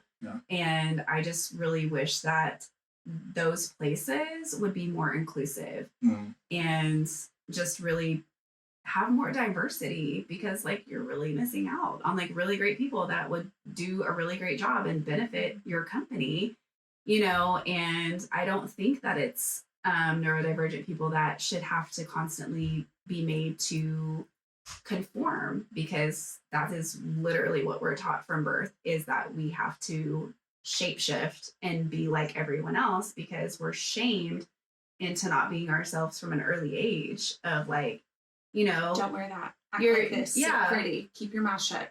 Yes. Pretty girls don't say those words. Yeah. Don't touch that, or you're too loud, or you're too this, or whatever. And with ADHD, like it shows up vastly differently for girls than it does boys. Right. Boys is more outwardly, girls is more internally. And so like there's so many women that's why we don't get diagnosed until our late 30s for that specific reason, you know, but mid 30s. What did I say? Late. Oh, mid. I'm not quite there. No concept of time. Just kidding. But yeah, like I think that a year. it needs to be more like inclusive, and we need to like really break. I worked in corporate America for 10 years. And whenever I can say that I loved my job because I loved the people. Like I did. Like I managed a grocery store for 10 years, and it was a big corporate company, but in a smaller town. So it still had that like homey feel to it. And the employees that worked there, they were family. Like I was there almost as much as I was at home, if not more. Like knowing every customer by name, like, you know, and it was great. And I loved being able to do what I did. And I think that my neurodivergence helped me be good at it because I was able to understand if you were late, just call and tell me. I'm not going to grill you, right? You know, because things happen. My thing was communication. So like, just be like, hey, I'm running late. I'm not going to write you up for being late, you know, because you had your kids' buses was late and you had to wait for them to, you know, get in the door. Just let me know. So then I'm not worried, because then if I start worrying, like, where are they at? Is everything okay? They're always here. Like, what's going on? Then I'm going to get frustrated, you know? But like, so we literally had such a great line of communication, and everybody knew how to do everything. Like, I taught like what we call cross train. I taught them all how to do different things. So if they needed a break from the register, they could go stock. Or if they needed a break from stocking, they could go help out in the deli. Or you know what I'm saying? And so it's like, so everybody, you know, I have people who, you know, were neurodivergent, different disabilities, you know, all different arrays of people. But we literally worked together as a team, and it was beautiful. Because trash. like, but literally, it's gone downhill so much. And but they like, because I never asked anyone to do anything that I wasn't willing to do myself. Like if I'm like, hey, I need you to go throw truck, you better believe I'm going to be right next to you throwing truck with you. Right. If I ask you to go clean a toilet, I'm going to be in the very next stall scrubbing a toilet too, you know? And so, but we were able to keep it exciting. So that way a job that would be seemingly monotonous, doing the same thing over and over every day, everybody got breaks and was able to do a little bit of everything. My first real job was at Wild Oats, which then got bought by Whole Foods. And so I did the grocery store thing for a long time. And I was on the other side of that. I was the neurodivergent, undiagnosed at the time, who was always running late and would never call. Like, I was like, because I always thought I could make it. Yeah. You know what I would say to you? What? If you walked in and you didn't call? Hey, is everything okay? And that was the difference. Is that I was gonna get, I was gonna get chastised, I was gonna get ridden up, and then the fear next time I was running late was just don't call, because then they're gonna know that you're late again. Right. It's like, if you can sneak in 1 minute past, which you never got there at that time. I see that rumination, like those intrusive thoughts, like are so real, and so like when you start going down a shame spiral, like, well, now I'm not good enough because I'm always fucking late, you know, like it just a mile a minute, you know, every single time. Yep. But like because my main concern was making sure you were okay. Now then, once I knew you were okay, I'd be like, bro, why didn't you call? Yeah. And so, the episode I recorded yesterday with Tolu Adabukin, he and I talked about my workshop called Authentic Leadership. And you're talking about exactly what I teach now. Oh, I love because, that. I mean, what you're talking about is so important to building a good team. Like, for one, you actually care. Yeah. Like, that's the biggest part, is like, actually care about your team. Because then they're going to want to perform for you when they see that care is real. Yeah. Whenever you fake it, they're gonna want to pull the wool over your eyes and trick you and manipulate you and whatever. But if you actually care, like, it's so important. So I wish I had, in those early years, when I didn't even know I was ADHD, I wish I would have had someone saying, like, hey, is everything okay? Yeah. I'm like, no, I'm just running behind all the time. Yeah. Maybe you should go talk to somebody about that. Right. I like literally, like, and I would have employees and I'm like, hey, if that's the case, set your alarm 30 minutes early to allow yourself to hit snooze. Like, literally, like, and I'm always like trying to come up with solutions, but like, every new hire, every new employee that would come in that store, I would personally take them upstairs with the paperwork, do their paperwork with them, Wow. talk to them, get to know them. I mean, like, it was like always a 2 hour like new hire process. I mean, they got paid for it because they're doing paperwork, you know. Right. But like, I'm like, hey, you know, I'm gonna be, you know, busy for the next few hours. Like, I need you to, you know, handle things down there. But if you absolutely need me, come get me, whatever.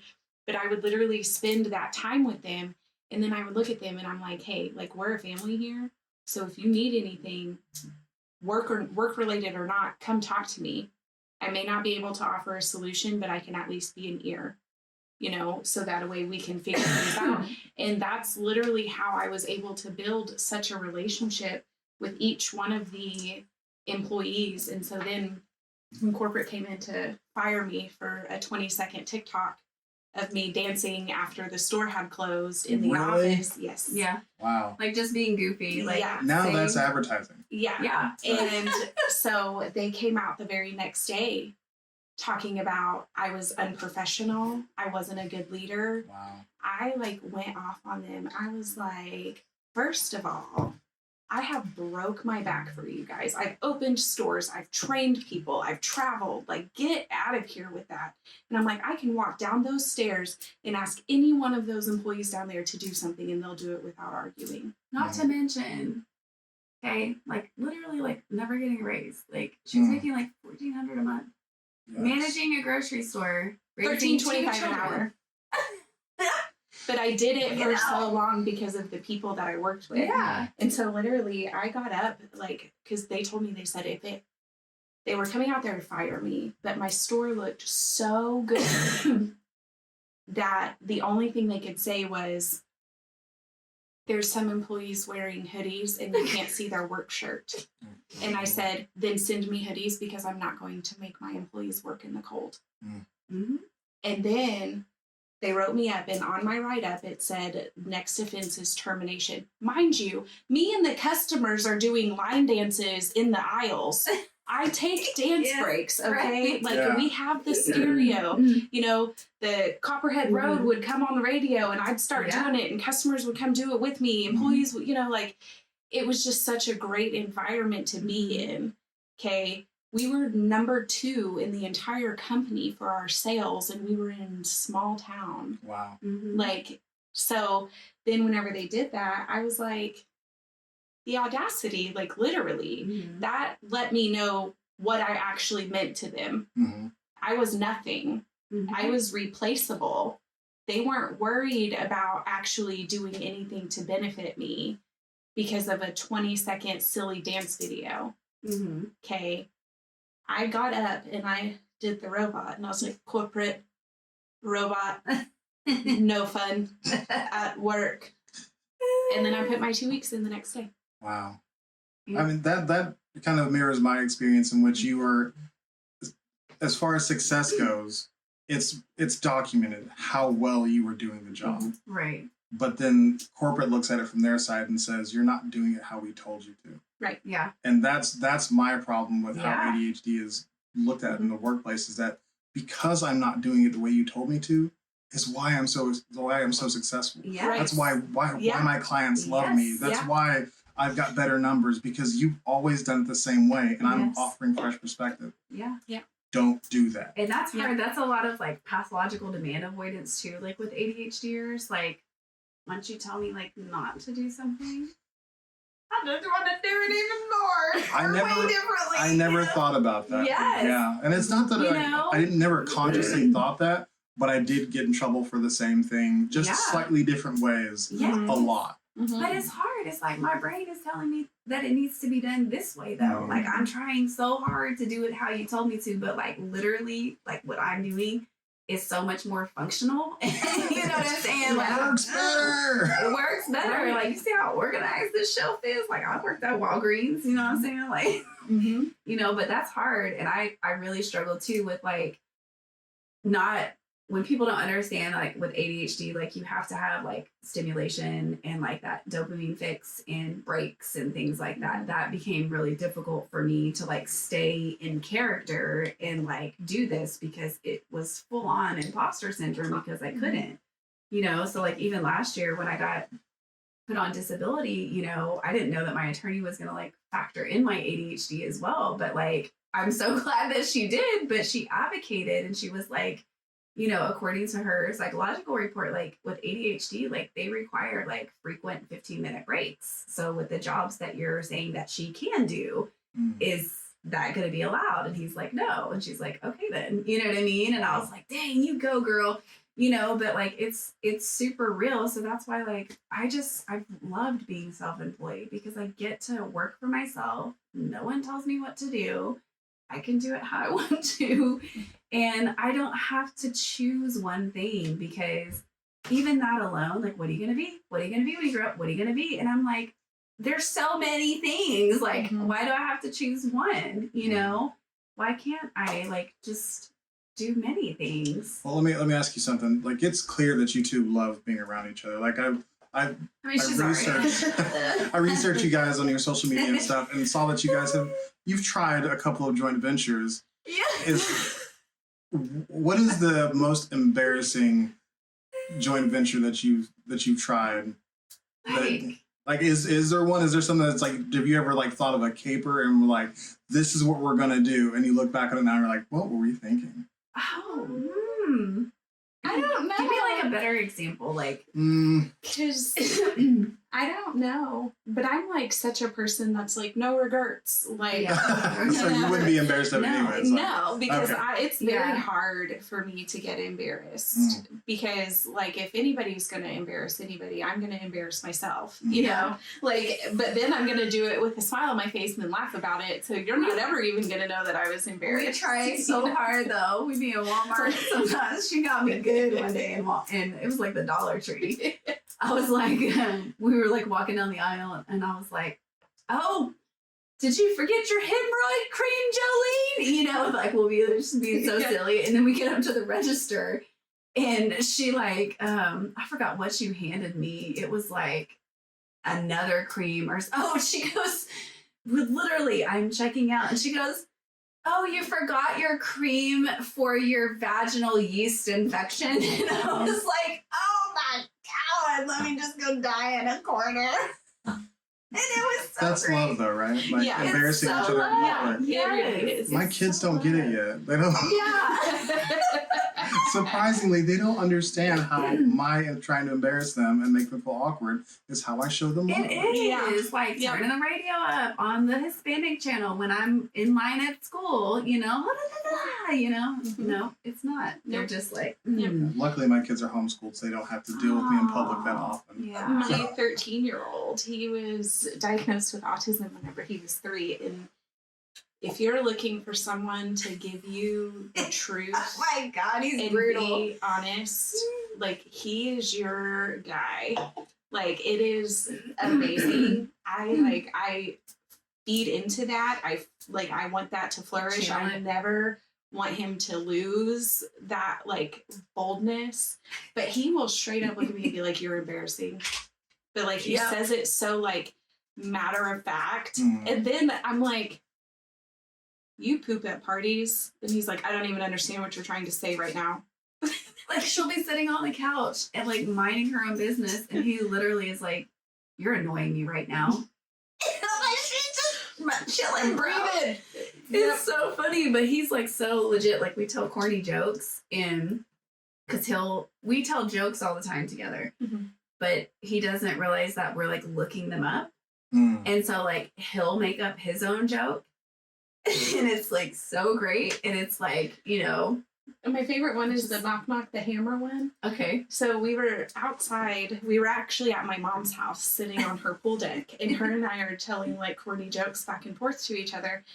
And my son comes up and he's like, I have a joke for you guys. And we're like, what? You know, like, what is it? And he's like, knock, knock. And we're like, who's there? And he goes, hammer. And we're like, hammer who? He goes, there's a guy with a hammer over there building a fence. Because there was literally a guy over there with a hammer fixing his fence. And we start laughing. And then he goes, why is that funny? And we're like, well, because it was a joke. But in his brain, it was a joke, but it was just so literal because it was the truth. That, you know, was so funny. Like, he was like, understanding the concept. And of the a next joke. time I told her, I was like, I'm just gonna make up a joke off the top of my head and see if he laughs. And then she's like, okay. And so like she made up a joke. He totally didn't laugh. Not he was even like, a smile, that's right? not funny. And then I was like, yeah, what do you call macaroni that's being stirred in the pot? And he's like, I don't know. And I was like, so good. And then he's like cracking up. And I was like, yes, She scored one, and I'm like, how do you do it? Teach me your ways. But it reminds me of Drax. Was it funny? It was He- really funny. I mean, I thought it was I don't funny. get it. I don't that get was it the either. point. That was the point. Oh. You know what I'm It was saying? just- Like I just made it up. All But right. he thought it was like a hilarious. gem. Yeah, And I was like, he yes. laughed, and I'm like, Yeah. I wish I could make that. Because it wasn't supposed to make sense. But Yeah. I just wanted to see if he would laugh. Yeah, And he did. And so I was like, So he enjoys the Funny. non sequitur. yeah. What is Okay. that word? Does not follow. Oh, that's a great word. Don I Quixote. like words.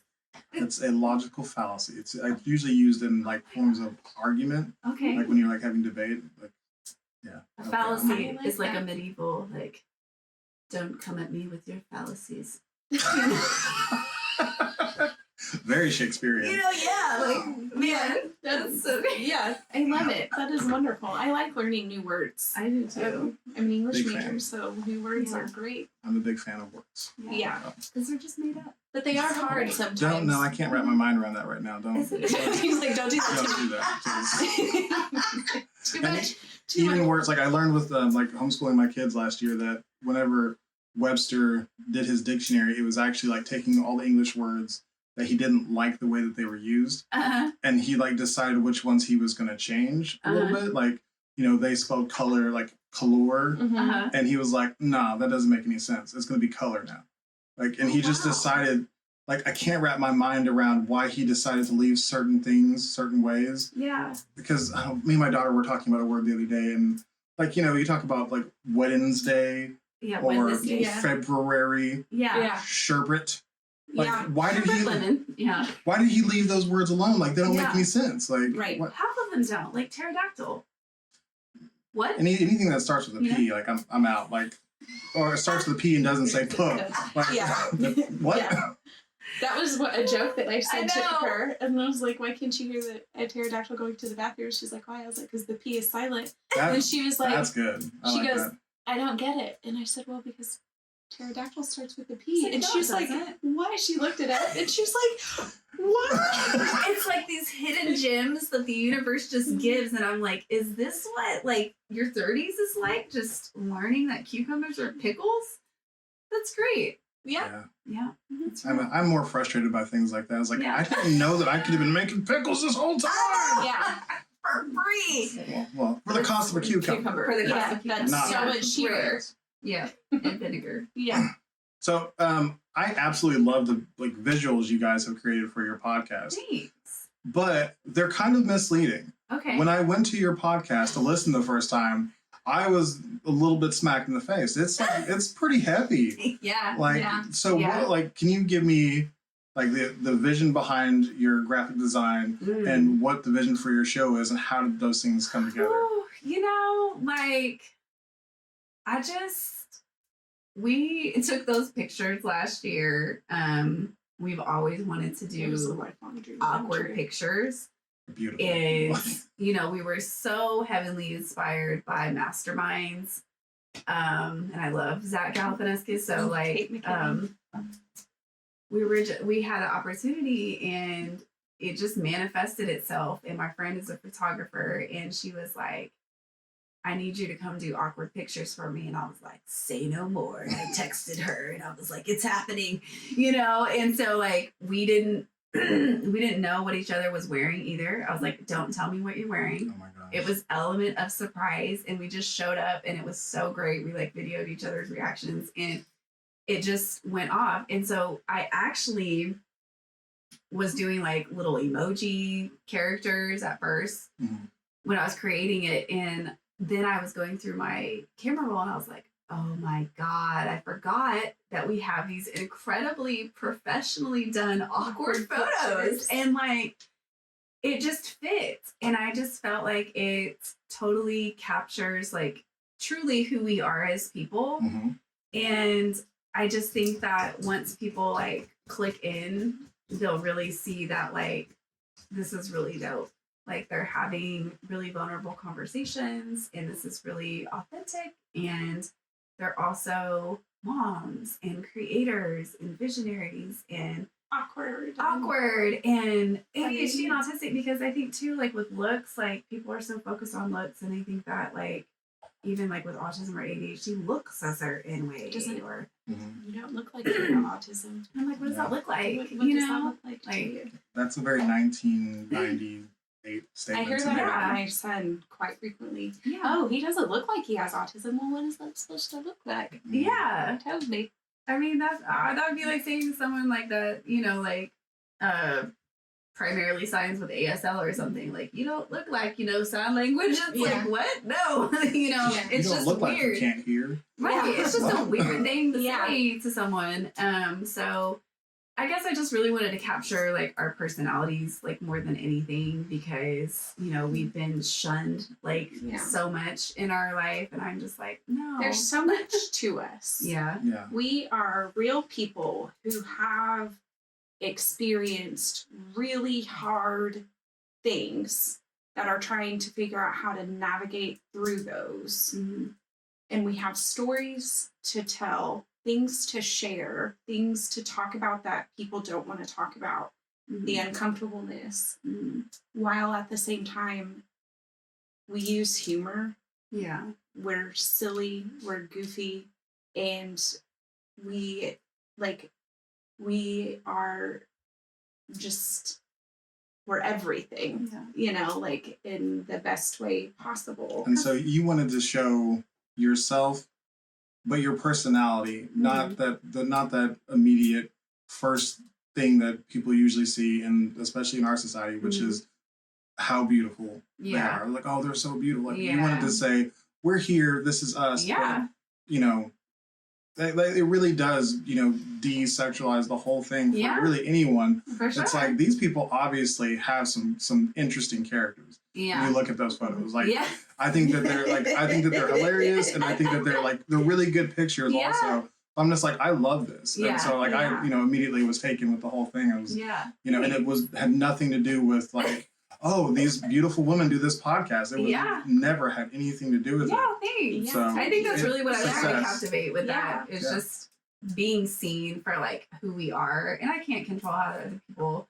you know, see us or view us or whatever. But like ultimately at my core, like I just want to show up as me. Like I don't want to like have to filter any of that out. Like this is who I am.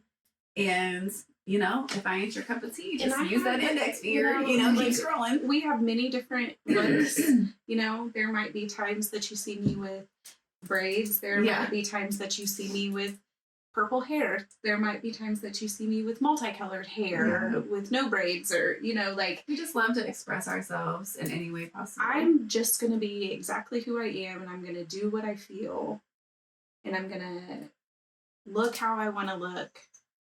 Because if you have a problem with how I look, that says more about you than it does me. Yeah. Because I'm perfectly fine. It's just projections. I'm fine with body hair. I'm fine with, you know, like all of these things. You're the one that's uncomfortable. So what about that makes you uncomfortable? Because it's not my problem. I will tell you, I'm not fine with body hair. Thank God I was born, like, I call myself a Brazilian hairless, even though I'm not Brazilian at all. But like if you look at my arms, they're so, for a man, I have very little hair. Yeah. Like I hate, like, I'm usually bald. Like, I like to be clean shaven most of the time. Yeah. Like, I just Is it a sensory thing for you too? Maybe. Okay. Maybe it is. I was like, just saying, It's like, okay, I have it a is, sensory thing. Yeah. Like my armpit hair, like I gotta shave it because like it feels like needles, you know? Yeah. I did let it grow. You and did. I I was was so proud. Very proud of myself. I was so proud. But like then eventually it got too much, and so I actually shaved it in the other day. Like I had to because it like you know. I think all my sensory things are just like low key, so I'm just like that's irritating. Yeah. But not like it's not like obvious enough to where it's like I must get this off of me right now. Yeah. Like, I know how to pretend like I'm not having a sensory overload, even though on the inside I'm dying. Right. You know, we like, just had a conversation with like about socks, you know, Yeah. different types of socks, because she was trying to out me for my sock collection. But it's not just your sock collection. You change your socks like 100 times a day. look here, honey boy. Question. This is totally random, but there's a golfer. I can't remember who it was, but he talked about like one of the benefits of being sponsored by a clothing company is like I get to put on new socks every day. Oh Like, does that sound like a dream to you, or is that just me? it absolutely does. Like, have you seen the socks at Target and Walmart right now? Like, full on like Harry Potter and like just Marvel socks. I just like the feeling of new socks. I do too. So like maybe that is like another like tick in the possibly autistic trait. Like, like that feels so good. I'm like, feels so good. And then there's some things that I don't. like And I'm compression like, cut it off. It's a tag. I'm like, You know? I have like tons of compression socks, like old lady compression socks, but they're cool. They got designs. They really are. Right? Yeah. Like, I have some that have boom boxes on them. Yeah. Like stripes, Yeah. rainbow. I have like French bulldogs, like, but they are full on compression, and that's like my security blanket. But I feel invincible whenever I want to say to compression socks. your statement really quick though, but like I do feel like us showing up this way, like in our podcast too, is like also giving like other women permission to show up as themselves, because like we're just big kids, you know what I'm saying? And like, you know, women are so like indoctrinated, and there's so much internalized misogyny that like occurs within women. Like, I know that I've participated in that too. And so really just like wanting to like lift that veil of like saying like, no, like you can absolutely dress however you want to, man. Like you can, whatever feels good for you, whatever makes you light up, do that. Like, the majority of my wardrobe is from Goodwill. You know what I mean? Yeah. Like, just do whatever it is that brings you joy. If you want to wear, you know, like orange earrings, like pineapples, whatever it is, like just as long as it brings you joy, you know? And matching is not a real thing. It's not real. Like, you don't have clothes to are match. meant to be worn. You don't have to match to be cute. Like, I'm the No. queen of like Throw mismatching it on, colors and pattern mixing, and like I love it because you can wear a red shirt with purple pants and blue shoes and be cute. Like, Yeah. I used to do a Because you thing I feel called that way. power clashing whenever I used to work at a restaurant, and I would wear like a very patterned shirt with a different pattern tie. yes. And I don't really accept that anymore. I'm like, I don't know, that was a lot. Like sensorily, it was a lot. Like, Okay. so I don't know. Like I'm reconsidering it. Like, Sure. I haven't made a decision. I haven't landed either way, but it's Yeah. like, I was very confident about it. I was like, this is it. And generally anything that I thought that about in the past, it was not it. But what's crazy though, like, But it probably But it was. was until somebody told you it wasn't, and that's the thing that I've learned. Like, so many things that like It was in my head, but yeah. So that's a Yeah. good you know, point. like, because I would enjoy things, but the moment that somebody told me that it wasn't okay or that I looked wrong, or like, I remember, I will never forget it. I was like gonna wear this outfit the first day of 7th grade, and my mom told me that I couldn't wear white pants because it was like after Labor Day, and I was like, "What is Labor Day? Yeah, like, why what does can't that I wear even white mean?" pants?" Like, I didn't Yeah. understand, and like, now you told me not to, so I'm going to, you know. Mhm. And I just didn't understand, and so like things like that, like, you know, just the shame of like when you try to be who you are, like, and then you get told that it's wrong, or your shoes don't match, and then it creates insecurities, and then again that shrinking happens, and so. I tried really hard with my kids. Like, my youngest, I mean, She's my spirit. she's a fire, you know, like she's amazing. But like, I mean, since she was like 2, like she's just dressed herself, you know, Yeah. and I She'll never leggings with tutus and, you know, like a Yeah. Spider-Man shirt, you know, like like 2 skirts on. Like the other day, she literally wanted her romper to be a skirt. And I was like, okay, we can do that. Mimi can do it. My mom's a seamstress. And I was like, she didn't want to wait though, you know, so she just snipped herself and has, leggings on, a skirt on, her romper that's now a dress on top of that, and she just goes. And like, I just encourage that so much every day. I'm like, I love your fashion. I think you look amazing, and I just instill that confidence in her to show up, because like, if someone says something to you, like, I always just am like, it doesn't matter what anyone else thinks. What matters most is, what do you think? Do you like it? Because, when people are always asking for reassurance, when they've been like made to feel so insecure, well, what do you think? But the question is, but what do you think? Like, how do you feel? Here's a good example of that in my life is that my friend group makes fun of me because I proposed to my wife wearing Crocs. I love it. Did you have charms on them too? No, the charms were okay. so this was like, we've been married, we just did the math the other day, 13 years. Okay. So nice. I proposed to her 14 years ago. So this was way before there was such a thing as charms for Crocs. This was before anybody really thought Crocs were cool. Yeah. So I was out there on my own with this thing. And like, then, we meet this group of friends, love them to death. They're like, you proposed in Crocs. I'll be like, sure did. And now Crocs are all the rage. Yeah. Like, You started that. See, and I try to take credit for it, and they're like, no, you didn't. But maybe I did. But maybe we'll I never did. know. But I shrunk from that, and this was not them specifically, but it's like, I let go of the Crocs because it was like, I felt like they weren't, I don't know, I wasn't like rising to the occasion that I was supposed to be in or whatever. So I was like, I let him go. And now I'm like, I should have just, if I loved them, I should have just been okay loving them. Absolutely. I've got people backing me up now. Bring the Crocs back. We got you. Bring the Crocs back. I Get some literally have charms. a pair of like butterfly shoes that I found at Goodwill. Like, they just have like butterflies all over them, and like, I don't care. Like, I really want a It pair of just- light up shoes. yes. I don't have those, but I want a pair. I'm upset that I don't have Heelys still. Like, my kids all have to them. have them. My mom was too afraid I'd hurt myself know. because I'm very accident prone. Yeah. But Well, maybe that's a good idea then. Yeah. Yeah. Even though I didn't break a bone until I was an adult. That's even worse, isn't it? Yep. Like, if you break one as Sure an adult, is. that's pretty. Yep. punchy. No. So, getting back to your friendship, is there one thing that you can each tell me that the other person doesn't know? Oh man. No, I don't know. It can be like an interesting fact or like some experience that, I mean, I'm sure there is, because we do learn like new things We about each do. other all the time. Yeah. It's like, It was your like philosophy class or something you said you were in, and I was like, what? yeah, I had to take philosophy in college. Yeah, but it was like something like super. I was like, oh my god, that's awesome! I didn't know you did that. No, I mean, I Like took a lot of classes. Yeah, it's probably something like that. Let's see. Is there like a cool experience you've had that like I don't know about?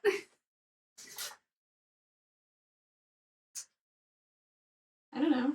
The only thing, I don't know why this is what I think of, and I don't know if you know this, but like whenever I was a kid, I went to Frontier City for my birthday with a group of friends from school that weren't really my friends. They were more like my bullies, but I wanted them to like me. Yeah.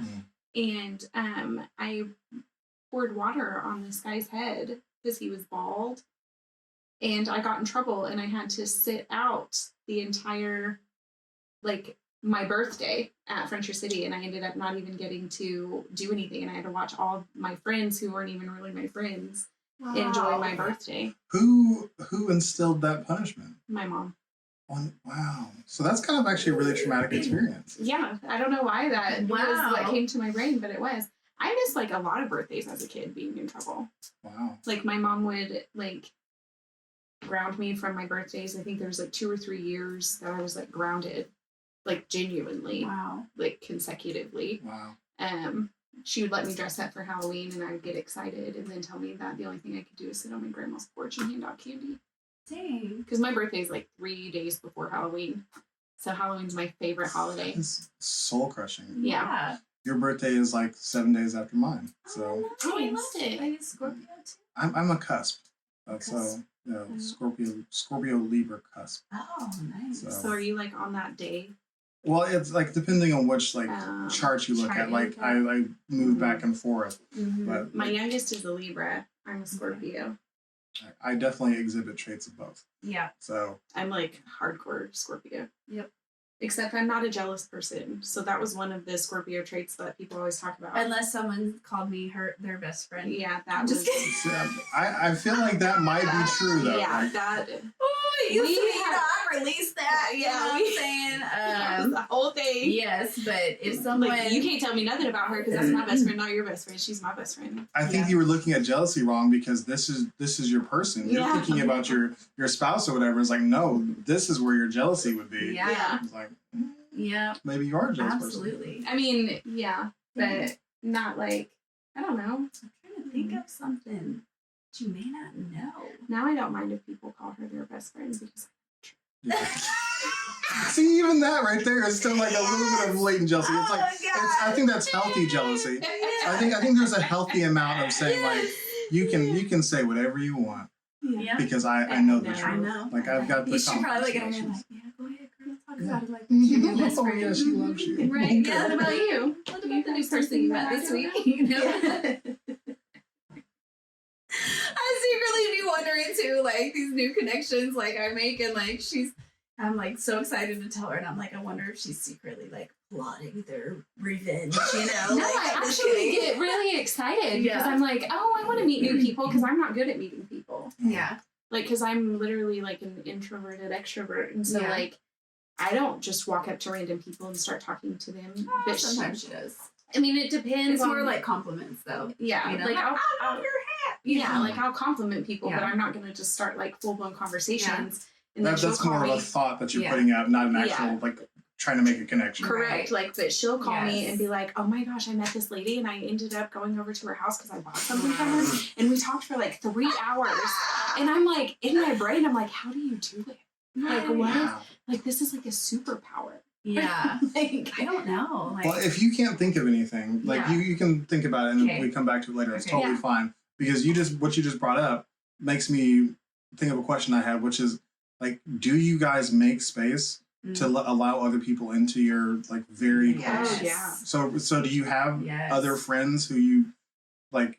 I don't know, that you guys all hang out together often. Or is there- So no, it's getting there because, you know, I was not in alignment, you Right. know, and so this last year I had to really let go of people in my life that weren't serving me anymore and well, more so just like that weren't aligned with the person that I'm becoming, Hmm. and they were there for a season.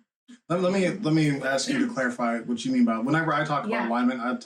My alignment is who I really am with who I present to the world. Yes. So I want to make sure that's what we're Yes. talking about the same thing. Okay. Yes, because they were just not,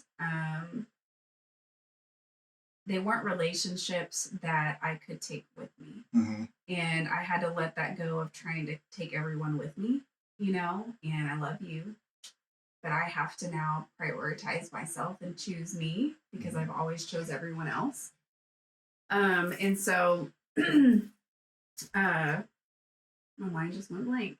Just like that. There it goes. So we're talking about just making space for other people inside your friendship. Oh, yes. Yeah. Okay. So now, you know, through being in alignment with who I am, like, it's crazy how natural relationships then start to flow. And that doesn't mean that you won't get challenged with relationships to see if you want to, like, shrink again or people please or, you know, whatever, because I've been tested for sure. And I'm like, you get to know, you know, like Mhm. really trying to practice boundaries. But now we are really like making awesome connections and like really cultivating like incredible connections with other women. And I think through our storytelling and like sharing, like that's a huge part of that. It's just like creating that space. Like my friend leads a meditation circle for like the new moon and full moons, and even just like a couple weeks ago, like I had went and there was like a new girl there, and we just like had a really cool connection. And then she was another ADHDer. She's like 39. And then we're like getting started. And then this woman and her kid are like walking, and she's just like exuberant and was like, "Hey, what are y'all doing?" And I was like, "We're meditating. Come on in," and like now that's developed this really cool connection that I have as well.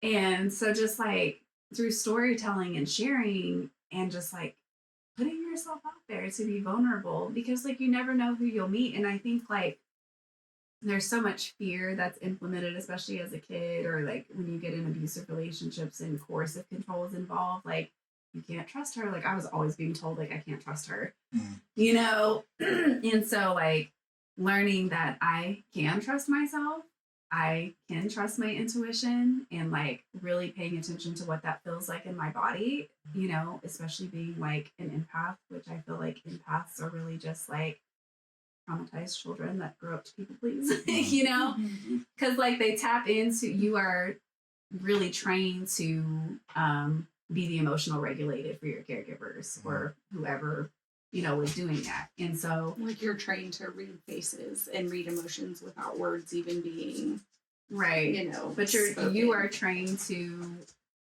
fulfill the emotional needs of the caregiver. Specifically, it happens in like if there's a narcissistic parent, so they put that responsibility on their child, that you're responsible for my emotional well-being, so you have to emotionally support me and like all of that. So that's a huge responsibility. Yes, I know something about that. Yeah, and so that's really challenging to heal from. But I think when you really start to like gain a spiritual connection with whatever it is, universe, source, God, whatever you want to call it, and can tap into yourself and like really start to like, oh, so that's what this feels like. I can now recognize these feelings in my body and like notice it and like let it be there without judgment, and just become aware that I'm having this feeling or having this thought.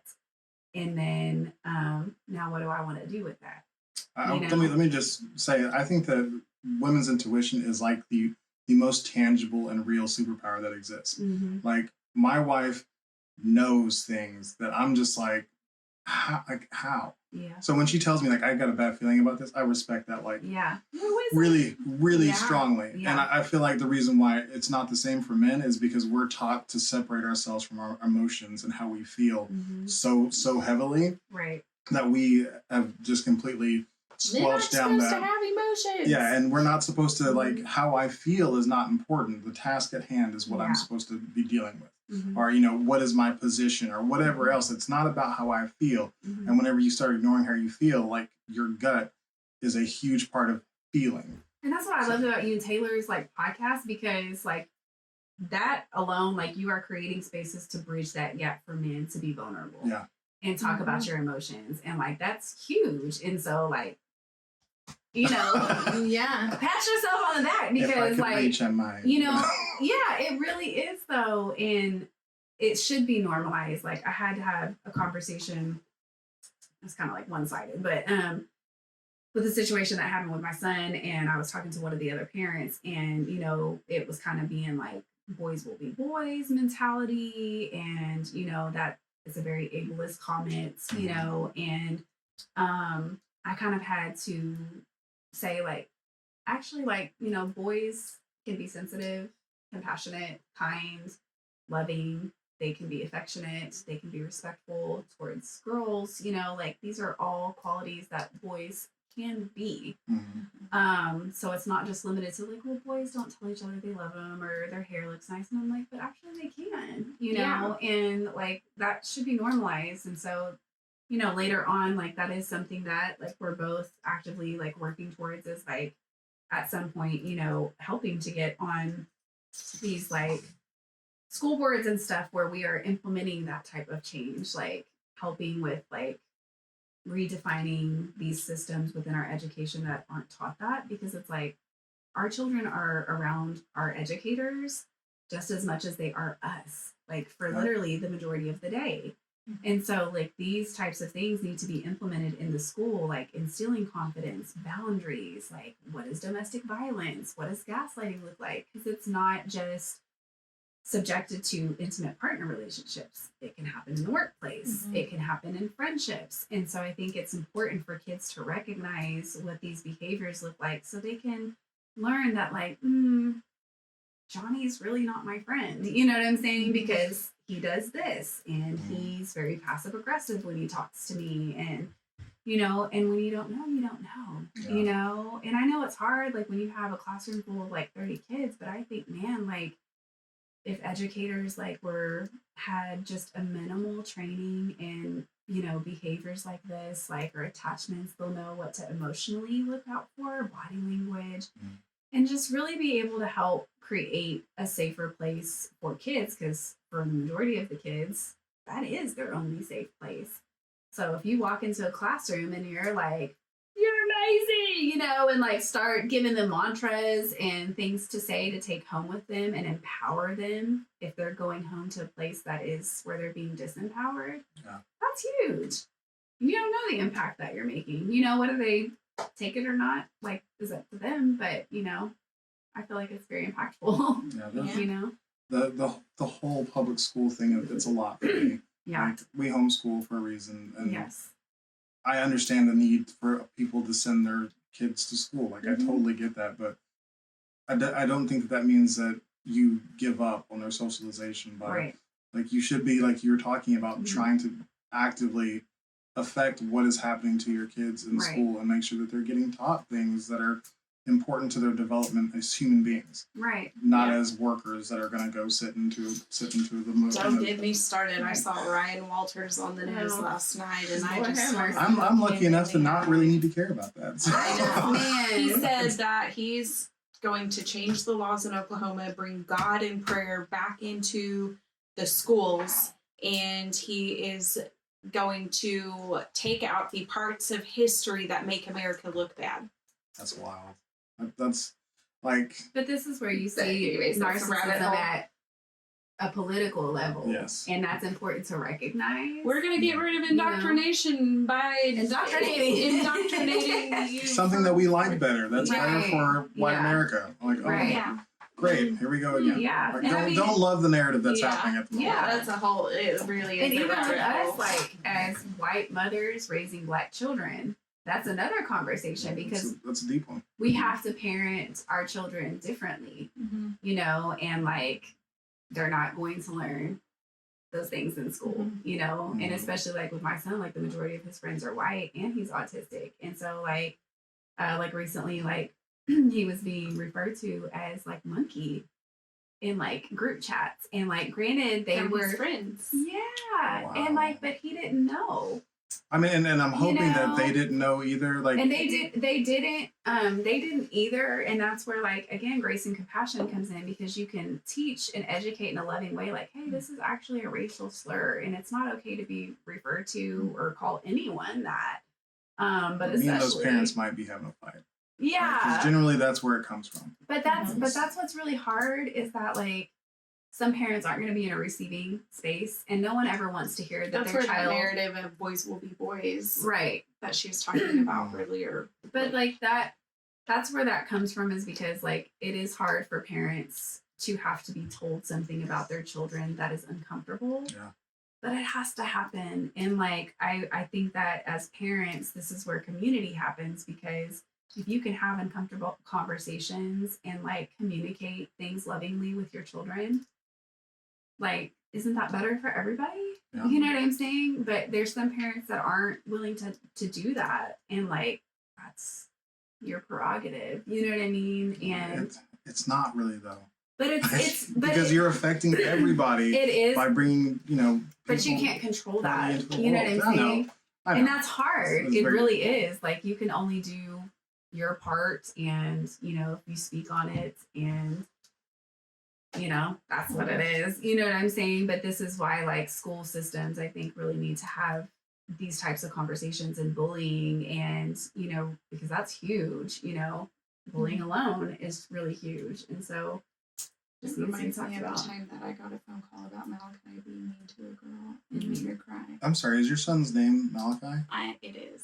So before I met my wife, I had decided that I was going to name my son Ty Malachi. Oh, Like, wow. I was that's it. That's what is going to happen. She's like, nope. And so when we had our first son, actually when we got our dog, he became Ty. Like that was our first animal, and Malachi ended up never being a name that we used at all. So I'm really glad that somebody used it out there. And I love Yeah. it. I spelled it differently than how it's spelled in the Bible, so it gets mispronounced a lot. But Milwaukee. yeah, That's how Siri that's says how it. Siri says it. You know, and then he has like the most plain. yes, absolutely.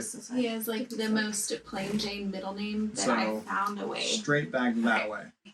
Yeah. But no, he has the most plain Jane middle name, but I found a way to spell it to make it different. What's his middle name? James. James. Oh. Okay. How did you spell James? Jaymz. Okay.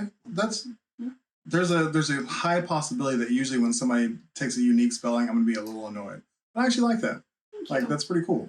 I actually seen that because okay. I used to be a dancer, and so I like any dance competitions, anything. Like even though I don't participate, I love watching it. It's just such a beautiful art that I feel like is so underappreciated because like any form of dancing is just like it's just beautiful because you're telling a story with your body movements. But anyways, What kind of dance did you do? I did all kinds. I hip hop, ballet, tap, like I tried it all. Yeah. I loved ballet. I just didn't like the rules that came with it. A lot of them. Yes, my legs were too big because I was also a gymnast. And so like all the little Your diet would stigmas. have to be so insane in order to keep up with being a gymnast and a ballet person. Correct. Like they're two completely different worlds. Mhm. So I ended up sticking with the ballet for a little bit longer until I quit doing that and doing cheer. But anyways, but there was a dancer that I seen that he did a contemporary piece, and I mean, it just brought me to tears, like, because it was just so beautiful, and his name was James, and that's how it was spelled. Oh. And so I never got that out of my head. Like, and so then whenever I had my son, I knew it was going to be, Malachi James, but then it just like popped in my brain, like this spelling. And I'm like, I love that. And so that's kind of, how I went with that. But yeah. But no, what I was going to say was whenever he was in like 4th grade, I got a phone call from his teacher that said that he participated in making fun of this little girl who was also mixed, and they were calling her a puffhead and a monster, and they made her cry. And so I said, well, we're not going to do that. We're not going to join in on the bullying. But what we are going to do is we're going to stand up for the people who are being bullied. So let's try to, if we're going to use our voice, let's try to use it in that manner. So I literally, he had to dress up head to toe in a suit, bow tie, vest, jacket, suspenders, shoes. Like I went to Burlington, got him all the, the works. And then he had to spend his own money and buy her flowers and then stand up in front of his entire class and apologize to her and then present her with these flowers. That's a lot. Yes. I have mixed feelings. To be honest with you. He enjoyed it. He loved that part so of it. That's yeah, good. He was great. And then, now what's funny is they're actually going to school together again and they're friends. Because they became friends after that. But I did take it a step further, which is where I can take accountability for, because of the fact that he was smiling, and I looked at him. I said, "You think this is funny?" And then I called out everyone in the class, and I was like, "Every single one of you guys have something that can be made fun of." Like, and I looked at Malachi and I said, "You wouldn't like it if I made fun of you for being clumsy, And then, I, said some other things, but I'm like, so why don't we just be nice to each other? But I was so like aggressive or like abrupt, whatever word verbiage you want to use. Yes. Mhm. I love that word. Yeah.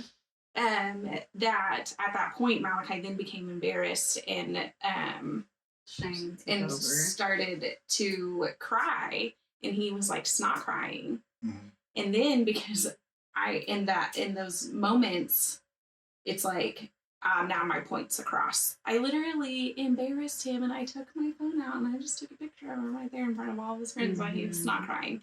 And then after that, I felt bad. I was like, that's too much, And so then I had to take accountability for that. But I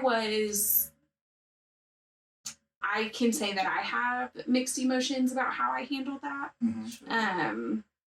But Malachi now no longer like participates in like being a bully. Yeah. Like after that, like the next year, I was getting phone calls like, there was this kid, Malachi's not in trouble, but I feel like I need to let you know, there was this kid, and this group of kids was like picking on him, and Malachi stepped in and, like he was taking up for them, and, blah, blah, blah, blah, blah, blah. And they ended up getting in a tussle, and, tussle's a funny word. But anyways, and so like, and he's so compassionate, and he has such like a large heart, but like I knew that like whooping him wasn't gonna like, because I'm like, one, not only did you make a person cry, but you made a little girl cry who is very similar to you. She has the same struggles that you do. But that's also what we were taught, is that like if a child does something and they're violent towards someone, then it's our natural reaction to then become violent with them as a disciplinary action. Which makes little to no sense. No, it doesn't. And it's more, you're being an authoritarian and you're trying to gain power and control. Which and you're reinforcing violence as a solution. You Right. are. Yeah. Yes. And then the primary source of connection is then fear from the parents. So when parents talk about, like, well, my child respects me. No, they fear you. There's a difference. A child respects you when they have a secure attachment with you. So like I just want to and then that's where my initial pushback was, is that the shame factor is also a very strong tenet of how I was raised. Is being embarrassed was a way of punishment. If it wasn't the physical violence, it was, we're going to embarrass you in front of your friends or whatever. Right. And that's something that, like, when I talk about authentic leadership, one of the main things, like one of the focuses, praise in public, like feedback in private. I'm not even going to say punishment in private, feedback in private. Yeah, like I that's love that. that's something that I try to do with my own children. Yeah. It's like, of course, once again, these are all theories that I'm trying to apply to my life, but I'm not perfect. Yeah. But I don't think that I would have felt right.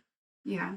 Saying that in front of a whole class, but I like having him apologize. I think is something that's totally like all of it. I think is good, except for the whole it being such a public thing. Yeah. Yes. And then especially like where you started to feel bad, I'm like, oh, that breaks my heart. Yeah. And that's one thing I can say about me and my kids is because I was parenting how I was parented. Yeah. And then I started coming into awareness of like, this is not okay. It didn't do any good for me. So why is it going to do any good for them? And so now, like, I love that I've created such a space with my children that, they can come to me. Like we were actually talking about this the other day, like my youngest will randomly come up to me and he'll be like, Mom, do you remember that time whenever I was 3 that you did da da da da da? And then I'm like, yeah, I do. And he's like, that really hurt my feelings. And I'm like, you know what? Like, yeah, I'm sure that it did. Like those feelings are completely valid. And then it gives me the opportunity to apologize and take accountability for the things that I did that I, and not saying a but, because there's so many times like, like with my parents, like it would be like, if you wouldn't have done this, I wouldn't have done this. Yeah, so I'm sorry, but you acted this way. Right, but that's where a child learns that it is my responsibility to manage my parents' emotions. Yeah. So if I wouldn't have had emotions, if I wouldn't have had needs, then my parent wouldn't have done this. Yeah. You know, and even in public, like kids are so shamed to not perform or have emotions in public. Like you can't do anything in public. So then they just learn to shut down altogether. Like, and imagine like being an adult. Like I've been in public places where I've just received really bad news and immediately like flushed with tears or something. And imagine someone coming up to you and saying, "Don't you cry," you know? Yeah. And it's like, that's wild, you know, to then do that to a child whose brain is still developing, and these important, you know, reactions or responses that we're giving them is what is going to develop into their adulthood and how they're going to function in their relationships. Yeah. And it doesn't always stem from childhood. Children can have secure relationships and attachments in childhood and then have a traumatic experience in adulthood that then produces that as well. So it's not always just childhood, but that's something I'm dealing with currently as a parent, is that when we were young and didn't know better, as parents, we were like, it's bad emotion, squash it. Yeah. Like, you know, we weren't punitive per se, but it was like, stop crying. Yeah. Like, stop wailing. Like, you know, it was so much about, you know, and also the ununderstood level of ADHD in both of us was like, this is overwhelming. Overstimulating. And it's like so overstimulated. So it's like, just shut up. Yeah. And now having to deal with the fact that like my oldest daughter is an amazing person, but I can't get her to talk to me sometimes because I told her to shut up for so long. And like that, man, that makes me want to cry right now. Yeah. It's so hard. Yeah. Like, I know it's never too late to start being a better parent, but I can also see the effects of the things that I did when I was younger. Sure. So can I ask you a question? Yeah, absolutely. So like doing that with your oldest daughter, have you ever sat down and tried to have the hard conversation with her of, look, I know that there were things that happened whenever you were younger that I did, and I just want you to know that I am sorry for that. And how you feel right now, those feelings are valid. I'm pretty sure we've had a conversation very similar to that. And it has gotten better. Yeah. But it's, I mean, there were, I can say 8 solid years of me having really poor reactions to her emotion. Yeah, that was me. And that's, you know, and so I'm trying to rebuild that with my oldest. Yeah, that emotional safety has to be rebuilt. My oldest, he's very, you know, he keeps it, you know, here, you know, like even asking him about maybe going to therapy, and he's like, I don't want to go to therapy. So then I was like, well, you know, what makes you feel like you don't want to go? You know, like just trying to see what I can. Yeah. And he's like, because it's talking about feelings, and I don't want to talk about my feelings. Yeah. And it's like, you know, I can take responsibility for some of that. I take responsibility for almost all of it. Yeah, that's what I'm saying. Yeah. Like, because it's like, you know, I always got told, like, if you cry, I'm going to give you something to cry about. Yeah, I said that. Yeah. And it was a lie, because I never spanked her, but it was, I still said it. And it's like, that tastes bad in my mouth. Yeah. I'm like, and it's how like, did I say that? That is, like, you know, because that was me, you know, and like, I literally, and so then, I mean, I remember getting complimented on how well behaved my kids were in public. Yeah. And I would take so much pride in that. But really all it was is they were just afraid to do anything at all. Yes. Other than just sit there and stay quiet because, you know, they were going to get yelled at, or, you know, they were going to have to go sit in the corner, or, you know, like, and I handled things so poorly. Like, genuinely. Just because it was just a mirror. And that's where grace and compassion comes in. It's like, you can take accountability, but understanding like the generational component that comes with that, of like, I was literally mirroring the behaviors that were demonstrated to me. Well, because then it's like, you know, well, I whooped my kids, and I turned out fine. Did you though? Right. I always say that. Now it's like, I mean, you're codependent, you're people pleasing. I'm in therapy actively, which there's nothing wrong with therapy. I think everybody should go. Right. Whether they feel like they've had any kind of traumatic experience or not, just go to just to chat. Because why not? And well, you know what I really hate at this point is people who say, well, at least I'm not beating my kids. It's like, well, Yes. that's the bare minimum. I think this, right. what's what we know now. To me, that's the bare minimum of bringing a human into this world. Is like, don't beat the shit out of Right. them. Like, Yeah. please don't. The Right. But then- psychological abuse is way, Way worse. worse. It's so bad, and long-lasting. it's so long lasting, and maybe take it upon yourself to like do the best that you can. Like Yeah. it was not their choice to be brought into this world, so it's your I say that responsibility all the time. to do the best. Not Yeah. just good enough. Do Yeah. better. Yeah. Like Yeah. when you start doing great, do better. Like And they talk to deserve them it. like they're Oh, humans. absolutely, Yeah. Like absolutely. you don't know everything. Like I was not allowed to ask why. Right. That was a big Like curiosity. thing. I mean, was I would just get shame. popped in the mouth if I would be like, why? You know? Mhm. And it wasn't because I was trying to be defiant or disobedient. It was because I genuinely just wanted to understand how that answer came about. And then I would get met with, don't ask me why, because I said so. That's why. And so then it's like, I think it was like an inferiority complex too, because I think most adults truly didn't know why. Yeah. You know? Because that's what my mom and dad taught me, so you Right. do it too. Right. Yeah. And so I think Yeah. it became more of like an embarrassing thing of like, I really don't know why. Mhm. So it's like now, like if my kids ask questions, you know, like Phoenix is, oh, why?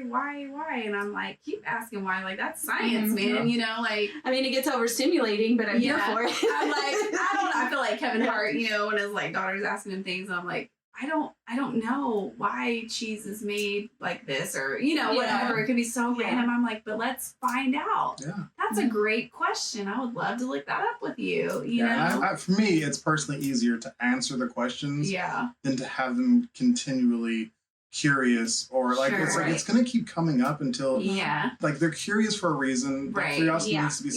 satisfied in some way. Like Yeah. let's just answer it. first Right. off, Yeah. if you Well, I can. can't do it while I'm driving, so that's why I'm like, See, well, when we get home, we're gonna Google it and find That's out. something I was grateful for my dad for because, you know, my dad was the passive parent. My mother was the disciplinarian, you know, all of that. But I would ask my dad anything and he would have an answer. Was it the correct answer? And would I learn that it was not? Yes, I would. But would he be so confident in, you know, explaining to me why the sky is blue and how it's like food dye that, you know, people like put in clouds and like, but you know, he would just come up with these off the wall because he really didn't know, but he was going to give me an explanation, Yeah. you know, but he would be so confident in his answer that I'm like, oh, wow. Babies So- come from water towers. You know. And At I'm what like, point did you realize that he was lying whenever he was telling you?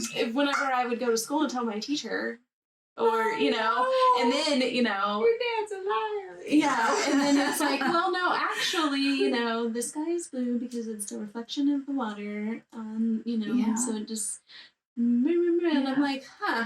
So then I call Dad and I'm like, Dad, my teacher would say, my teacher said that this is why the sky is blue, and he goes, well, that could very well be it. Yeah. That could very well be why, you know? And then I'm like, okay, cool, you know, I mean, Yeah.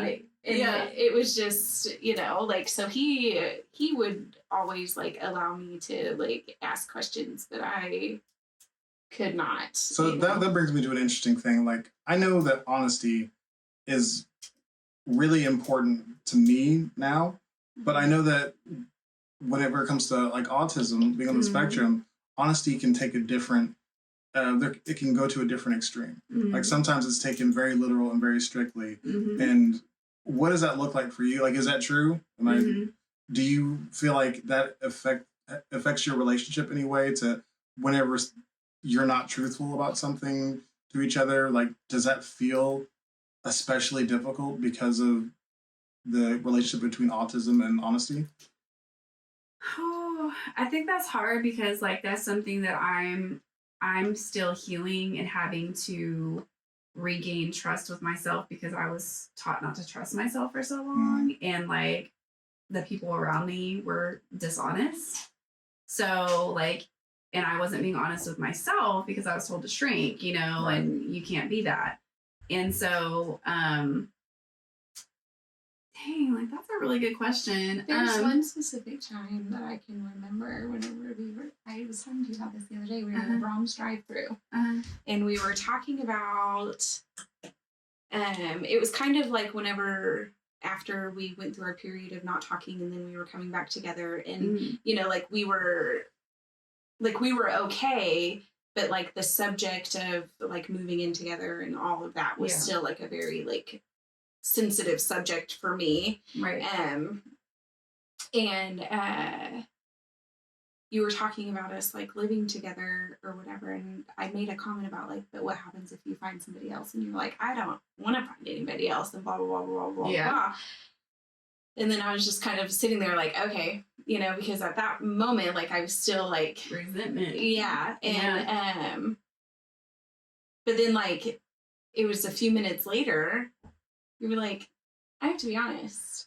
And I was like, about what? And you were like, I can't say that I'm never going to find somebody. Yeah. You know, and you're like, because I might, like, you know, that could happen, you know, and, you know, I would love to be able to have that kind of, you know, connection and blah, blah, blah. And like, you were able to go Catch from, myself. like go People from pleasing. telling me what you thought I wanted to hear to being completely like honest and like, you know, and I just remember like commending you for that, because I was like, that is what I knew. Yeah. You know what I mean? Yeah.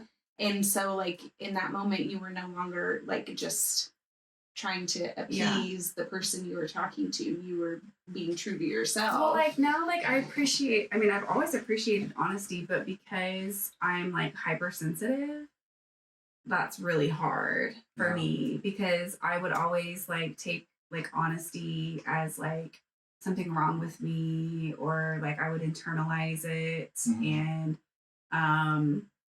you know, just washes of shame, you know, would just come over. And so I really had to like release that and like really have gratitude for like honesty and like having these honest conversations, because like I could be honest about many different things, like, and more of it was like injustices that I would see, because I was very passionate about those things, and like, you know, being an activist in that way or whatever, or advocating, you know, for injustices. But like when it would come to like very deep personal things, it's like I wanted to like avoid that, you know what I mean? Because that meant like I had to like actually like acknowledge that there was something wrong.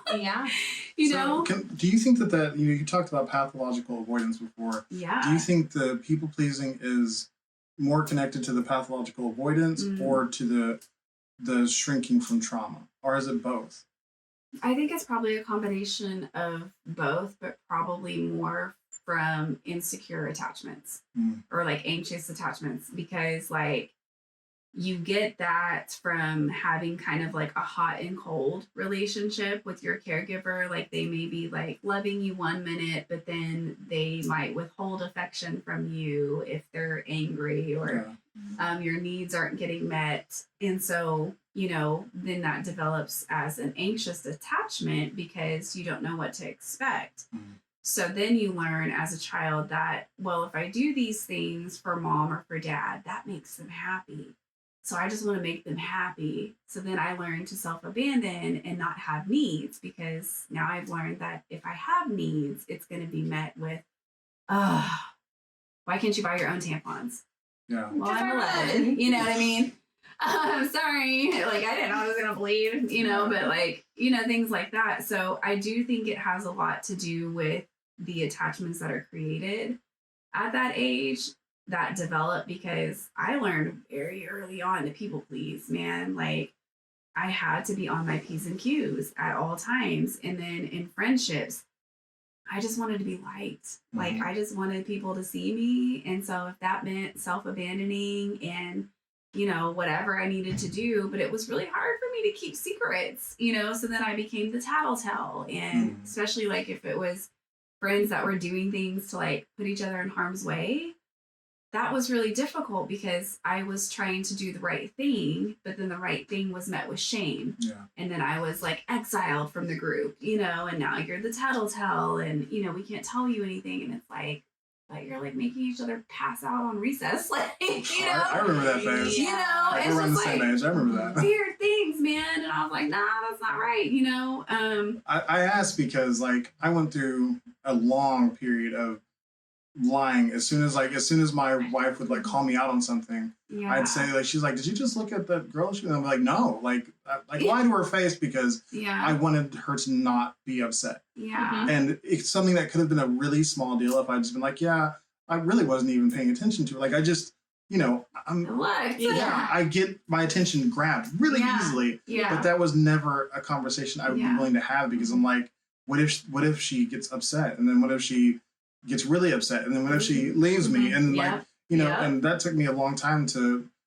It's just weird because I never considered myself to be a people pleaser, but I masked my behavior to try to fit in all the time. Yeah. I lied to try to keep people from being upset at me. It's like, oh, Yeah. I was a people pleaser. Yeah. Huh. Interesting. Yeah. So yeah, I'm learning a lot about myself. Yeah. Yes. Yeah. It's rewarding though. And Yeah. like this is really great that I get to like I've really tried to, even though like it's been such hard work, like and so like just gritty and ugly and messy, I'm really excited like at the same time like to get curious about myself and like learning things about myself. Like there's so many things that like I forgot about that I enjoyed, or things that I like to collect, or like whatever it is, like little knickknacks and stuff. And like I'm like, how exciting is it to just really get to know you? Yeah. At this phase, and just be excited of like what's to come, instead of like everyone like dreads old age and all this stuff. And I'm like, I am so excited. I'm excited. I'm ready. Just really excited. I want gray hair. It's not coming fast enough. And Are you sure about that? Because you just said mid-30s. I know. I was emphasize that very hard. Yes, no, I was genuinely just joking because, like, I'm not afraid to like be old. I'm here for it. It's gonna happen. I do. I talk about it all the time, wanting gray hair. In your skin bags. Yeah. And you're looking forward to the skin bags. Like I am all about being happy the age I am right now. Yeah. Like I don't want to like be younger. I wish I had my younger body that I didn't take good enough care of then, so I felt better now. Yeah. But outside of that, it's like I don't wish for the time whenever I was so immature and I was so brash and so like made so many bad decisions. Yeah. But I also want to take my time and enjoy the process to get to the time whenever I'm old. Being present. But, Yeah. like I'm all It's a about real being beautiful present. thing. Yeah. But I kind of want to go back to what we were talking about, because I was going to say, like, whenever I was a child, I lied. I I was talking about as an adult, but also as a child. Like, as an adult, like, I mean, I really just kind of say what I think, but like as a child, but I did that because I wanted to not get in trouble. Yeah. If I thought that there was any kind of chance that I was going to get out of trouble, I was going to lie. Yeah. Even same. if I knew that my mom knew, if I could just get her to believe me, But I mean, and then she would always make the comment like, if you would have just told the truth, you wouldn't be in as much trouble. But either way, I was going to be in trouble. Yeah. So it's like if I knew that I could get out of it in any kind of inkling, but she never believed me, know. And then I was a liar, she would look me in my face and be like, "You're such a liar." And then I would have to brush my teeth with soap. See, and I think that's really, it's really hard, like with kids, like having to like being so mindful of like what you say. Like it could be something as simple as like, my daughter was like at a friend's house and I was like there like retwisting one of the kids' hairs, and like she was like dipping her chips into water and she's like, "It's so good." And like one of the kids was like, "You're so gross, Phoenix. You're nasty." And I was like, "No," I said, "she's not nasty, but you may think the act that she's doing is nasty." Because there's a difference. And like I wanted to point that out in front of her too, because like women, kids in general, just get told that directly all the time. Like, "You're gross, you're messy, you're nasty." Like if a kid makes a mess, "You're so messy," instead of saying, "Oh man, God, you made a mess. That stinks. Let's clean it up." You know what I mean? Instead of like, because defining them by the action that happened. Yeah, man, that gets so internalized because I now have OCD because of like being told that I was all of these things. I was gross, I was nasty, I was messy, and then like having to like constantly like everything has to be cleaned a certain way, dusted a certain way with my mom, because like one of, if not both, my parents are neurodivergent. They don't know it, Yeah. you know. But My mom's diagnosed now, actually. yes, for sure. But She's- yeah. we don't talk. But yeah, I get it.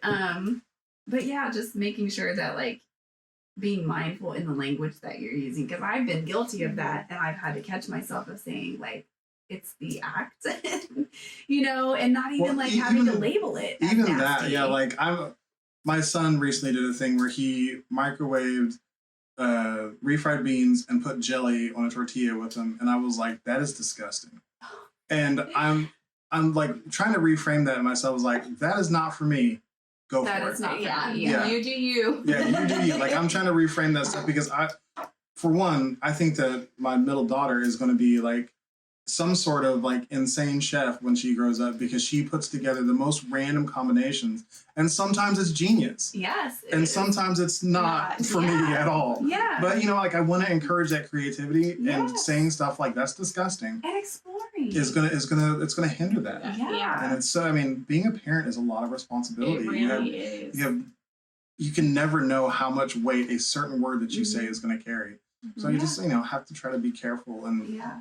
also be self-aware and Yeah. observe whenever things that you say do take effect, and try to Mhm. make adjustments at halftime. That's what I heard on Yeah. Modern Family last night. Yeah. Oh, I love that. And that's how show. you learn that you're creating secure attachments with your children when they feel safe enough to explore Yeah. and do those things. Like that's a sure sign of like my kid feels safe to be themselves around me. They feel safe to try new things. Like those are all signs of like creating secure attachments. So My Yeah. More youngest pets. is like I swear he's gonna be a chef because he's Yeah. all about like he'll make it, and especially if it's mac and cheese involved. oh my god, anything that's mac and cheese. Anything, but I call him the mac and cheese Yes. connoisseur.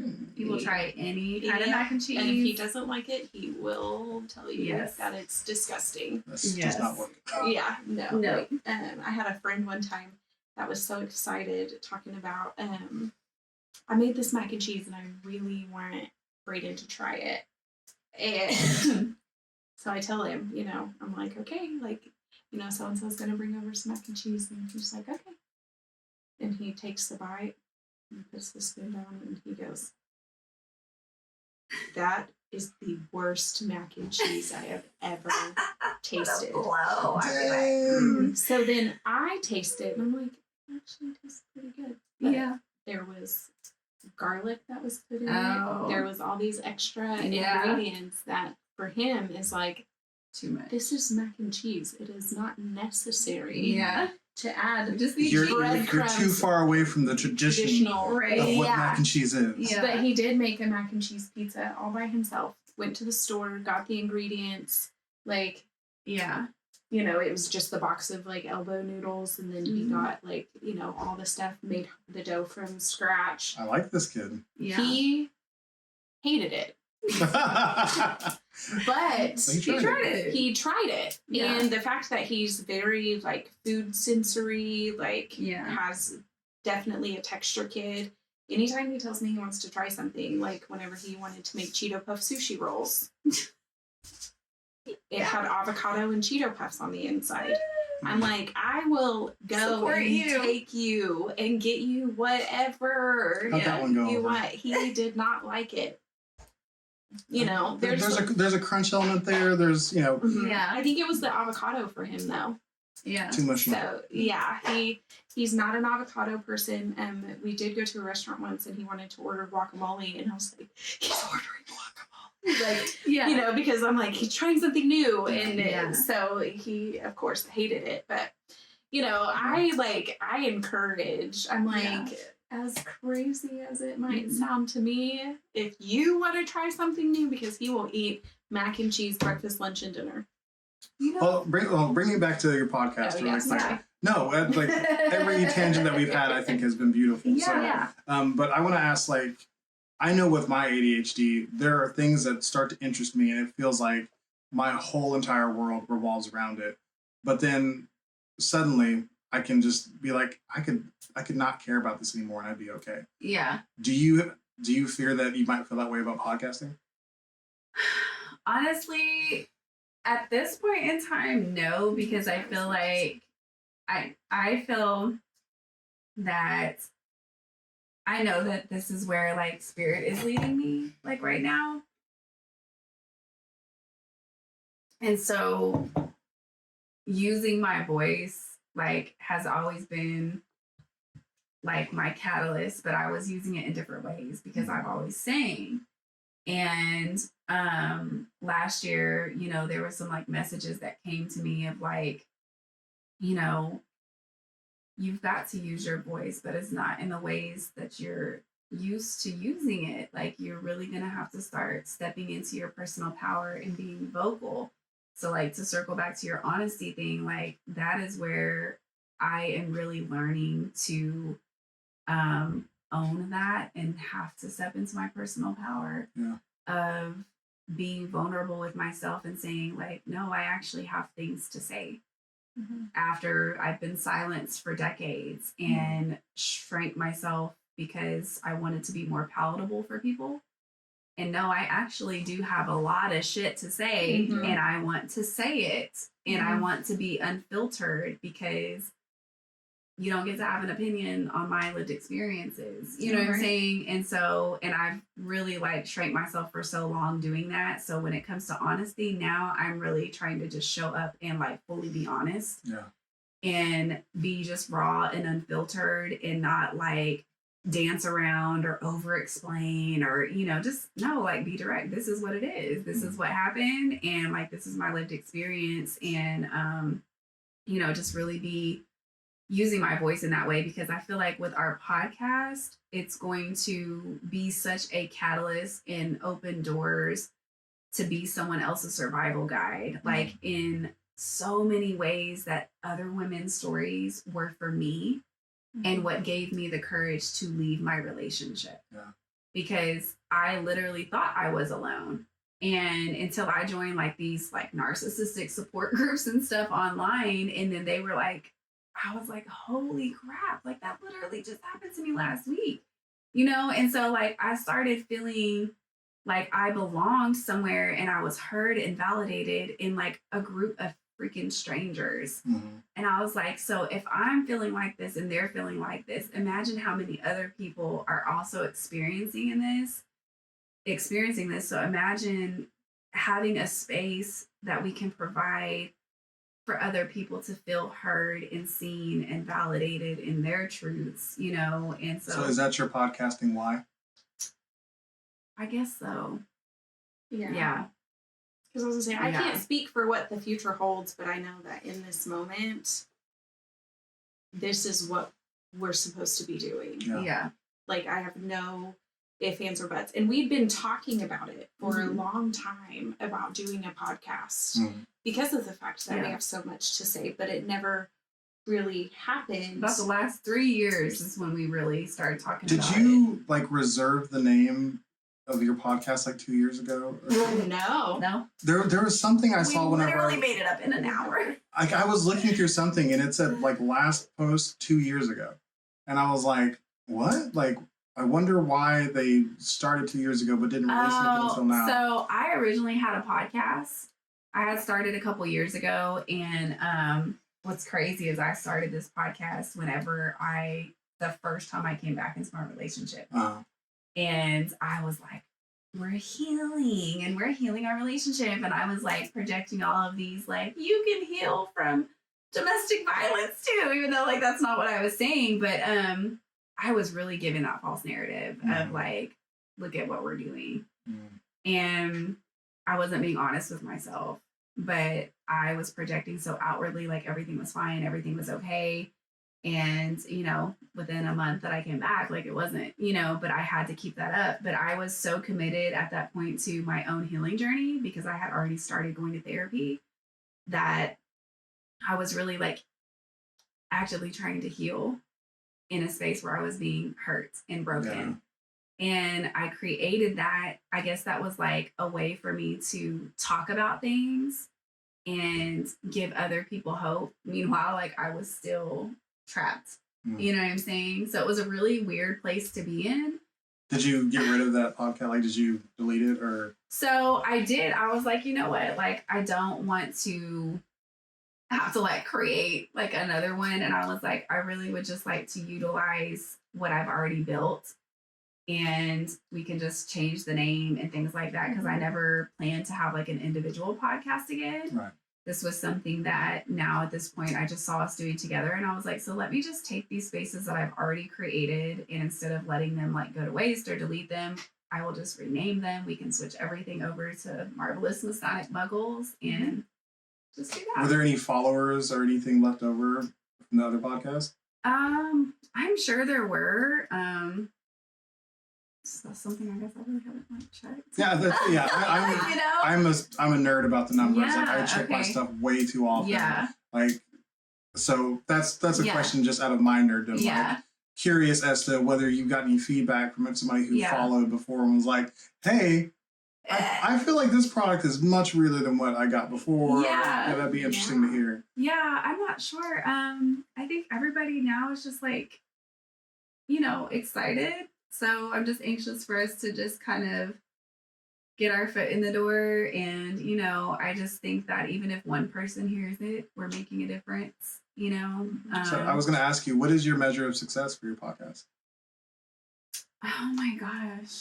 To frame it properly, my measure of success was originally if I can help one person. Yeah. Then I got some feedback telling me that a couple people had heard me and it helped. So then I was like, okay, well, I've done that already. So now my goal is to help as many people as possible. Right. But I also want to be savvy enough to be able to position myself as an authority and authenticity to re-retire my wife back into being a full-time stay-at-home mom if she wants to do that. Yeah. Like right now she's got a virtual assistant business that is, it's not like super taxing on her, but she would like to not have to work. And I would love to be able to give her that. I love providing for my family. Yeah. Right. So that's my goal. Yeah. What's your success metric? Like, what does it look like when you're successful in this business? I mean, I do feel like that's kind of a loaded question, mainly because I really am just trying to think about like now, because I know if I hyperfixate too much on like what things could look like, then that's whenever I'm gonna go down a rabbit hole of like all the things that could go wrong, and then start doubting myself and all of that. But I mean, I think that being financially successful is the first thought that came to mind. is a goal of ours. Like, yes, we want to help people. We want to share our stories. We want to, create a community, but we would also like to be able to be, just having that energetic exchange, for once of like, to now value myself and know that I'm worthy of this reciprocation and I'm worthy of being paid for what I do. Yeah. That's been really difficult for me because I would underpay myself for, doing hair or whatever it would be, because I would always be like, but this person's going through this or like whatever. And it's like, you can help within your means of when you can, but at the end of the day, like people are paying you for a service that you have like spent hours, times, money, whatever it is. And so they are paying you for a service and you have to value yourself within that. And so this is also our time. This is equipment, things like that. And what we have to say is really important. And so I think I just want for us to get on bigger platforms and just have get to do really cool interviews with people, have amazing people on our podcast to give them platforms and just really build bridges, man. Where we just have this awesome community of people, and then just continue to open doors, hopefully, at some point talk to legislators. They are. We're manifesting it. Over here. Yes. Yes. Sponsorships. Yeah. But where this becomes an income where we can just truly just, because we have other things that we're a part of,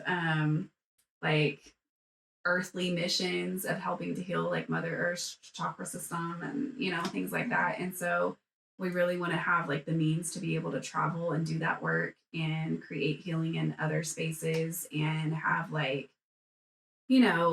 healing retreats, even, me as a Reiki healer, that's something that has been so profound in my life and helped me heal so much childhood trauma.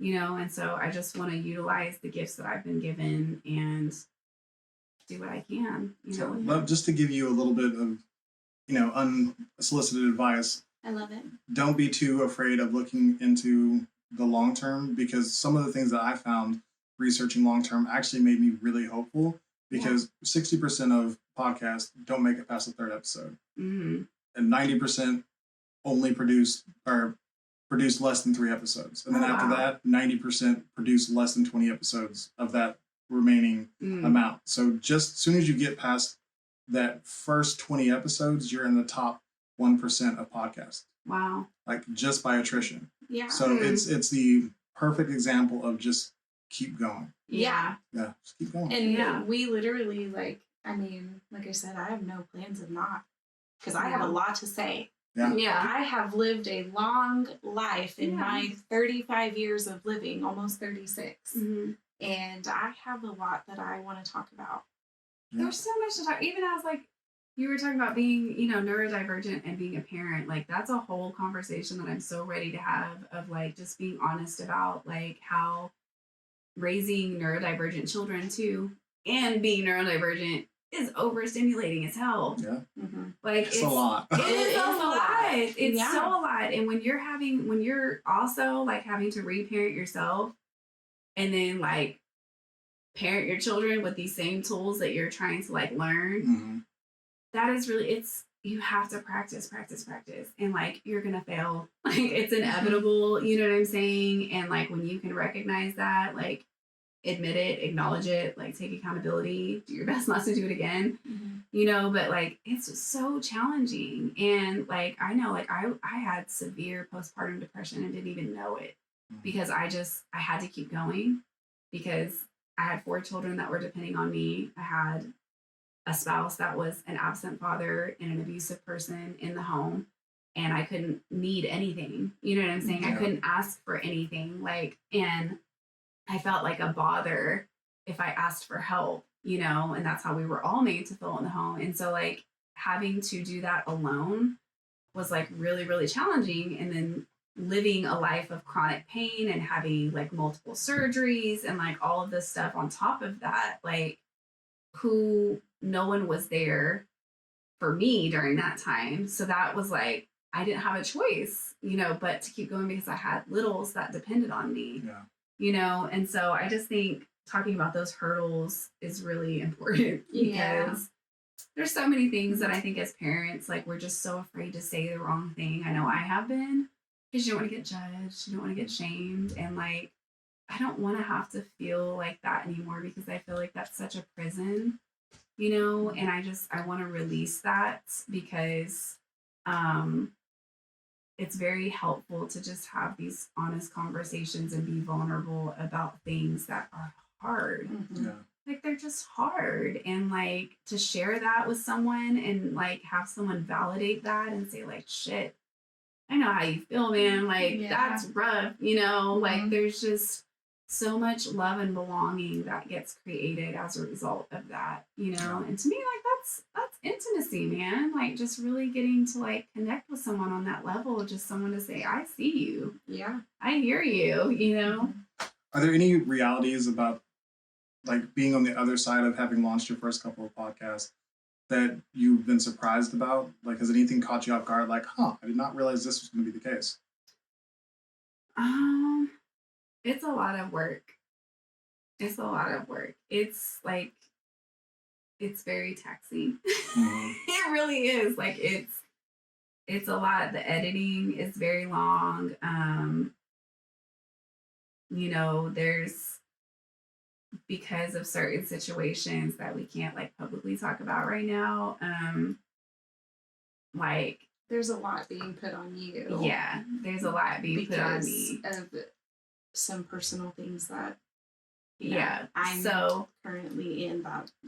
I'm kind of having to take the high road in that sense of because I know that this isn't going to be forever, and that so you're talking about your work split is very heavy on you right now. Yes. But it's something that you guys have talked about. Yes. And it's an understanding. Correct. So that's a partnership. It That's is. that's beautiful. It Yeah. is, and that is a part of being in a partnership, because there's going to be times like a person is only going to be able to bring 30%. You know what I'm saying? So that's why I have to make sure my cup is always overflowing. You know? Yeah, so you get that, Yes, but that's hard Sure. because I do have children, and we're living with my parents, and so like we don't really have our own space either, so like just having to be creative to find spaces, and like we've been recording in my childhood bedroom, so it's so great. But I think it's been a lot challenging for me because my body is healing, my nervous system is trying to come back to a parasympathetic state, and that's a long journey. And when I have children that are still in active trauma and we're still in the middle of court litigations and stuff, like I have so much going on. Yeah. And so really having to like rest, and then if I do rest during the day or I do a little bit of editing, then then I have a 7-year-old that is like demanding my attention, and so like it becomes hard, because that's where like ADHD comes in, is like I want to finish it now. Yeah. How can I put this on pause, because now I'm in the middle of it and I really want to finish it now, but then I have children that are demanding my attention, and so that's been like really hard conversations, because I am so devoted to my kids, and like I love spending quality time with them, and then there's times like more specifically to you, but that she has to understand that it's okay to play alone sometimes. But it's a really struggle for her, because she's showing signs of trauma-induced ODD, which is oppositional defiance disorder. And that's because of her anxious, disorganized attachment that she has. And it's mainly from a production of her father. Yeah. And so we're having to heal and be in active therapy. And, this is a weekly thing. And so that's very emotionally challenging for me as a parent, because I'm having to help regulate all the time. And then I am so dysregulated. And so I have to really, I've cried many times in the shower this week, because I get so overwhelmed, and I feel that ego creeps in, as like, you're failing as a parent. You're not doing it because she's upset. And I have to remember, like, I have to release that. And it's not my job as a parent to fix my child's emotions. There's nothing to fix. She's allowed to be disappointed. She's allowed to be angry. She's allowed to be upset. We're supposed to try to foster them, right? Correct. And that's a hard thing to It's so apply. hard. Like, I want to make you never hurt, and that's not healthy. No, like, somebody who's never hurt is going to go out from under your protection and get destroyed. Yeah, and then how do you know what joy is? How do you learn to really have gratitude for joy and things like that if you've never experienced any suffering? And I mean, I think that if we can make suffering less in the world, absolutely. Not be the cause of suffering. Correct. Yeah. Not be the cause. Yeah, but suffering itself is inevitable, but it's really difficult to see your children like struggling in that way. And I just have to know, like, I'm doing this, Absolutely. and like show myself grace, I mean, I like, that makes me want to just say on air again how much I appreciate my wife and partner for allowing me to have work days. Like, I used to go to work and make money, and right now I'm not actively doing that every day whenever I go and work on the podcast. Yeah. It's something that is, it is going to make money. I have no doubt of that right now. But this podcast is a time drain. Like, it's time that I'm not parenting, and she's doing it by herself in that time. I'm so blessed to have a partner to support me, and she supports my podcast. And so she doesn't let them come bother me all the time whenever I'm editing. She doesn't, like, she keeps everybody quiet while we're recording. Yeah. Like, it's amazing to have somebody to do that with. And Right. I'll be sending you positive vibrations while you try to carry the load by yourself, while you're trying to support your friend. Yeah. Like, it's a lot, and I hope that it's not for too long, and I hope you're able to do it. Yeah, there's a light at the end of the tunnel. There is. You can see it. There is. So we have a pretty good like little schedule. We try to get stuff done like while the kids are at school, like as far as like recording and stuff. And so, it'll all work itself out. Like it's coming. Randomly, so do you guys live together? Mm-mm. Okay. But do your No, kids not get along yet. well? Yep. That's Yeah, so there's good. age gaps for sure. So I know it is a struggle for Phoenix because, her 2 older sisters moved back to Texas. And so, like, she's had a lot of, like, trauma that's happened, like, all at once. And so, surrounded by boys, and there's such an age gap. Her brother is 12, she's 7. Mhm. Then her son is 15, and then Braden is 13. So him and Dakin are the same age. They get along really well together as well. But our kids are also just like, they like to be alone, too. Mhm. And so, when we had the pool open and stuff, like they were playing a lot together. But like Dakin, our sons that are around the same age, like they have a lot of similarities. Like they're so freaking creative. They love to mold with clay and make stop motion movies and comics and things like that. So my son spends a lot of time like making stop motion movies. And I just foster that. Like, like anything you want to do, I will support that. So, we just like to watch movies and kick it, like very chill, But yeah, no, like, I mean, but our Yeah. kids do get along Yeah. with each other for the most part. And I mean, they kind of fight like brother and sister, but not like, like not like anything crazy, but like, Yes. they won't leave me alone. Yeah. You being a snitch, it sounds like you're being a snitch. Right. Yeah. Yeah. But like, we have just such a great dynamic with each other's children. Yeah. Too, like. And that's a good thing to have, Yeah. like, with community, like, Yeah, absolutely. Yeah. Like, yeah. because she can talk better to my kids sometimes than I can. Yeah. And they talk to her sometimes better than they talk to me. And so it's like we're really like good at being able to help each other in that way. Parent. To like navigate, and it's like, and that's a beautiful thing, like, because sometimes if Braden gets mad at me and he doesn't want to talk to me, like I look at her and I'm like, Yeah. Yeah. and so she And can giving be- the kids, like, an option, like, there's more than one safe space. Mhm.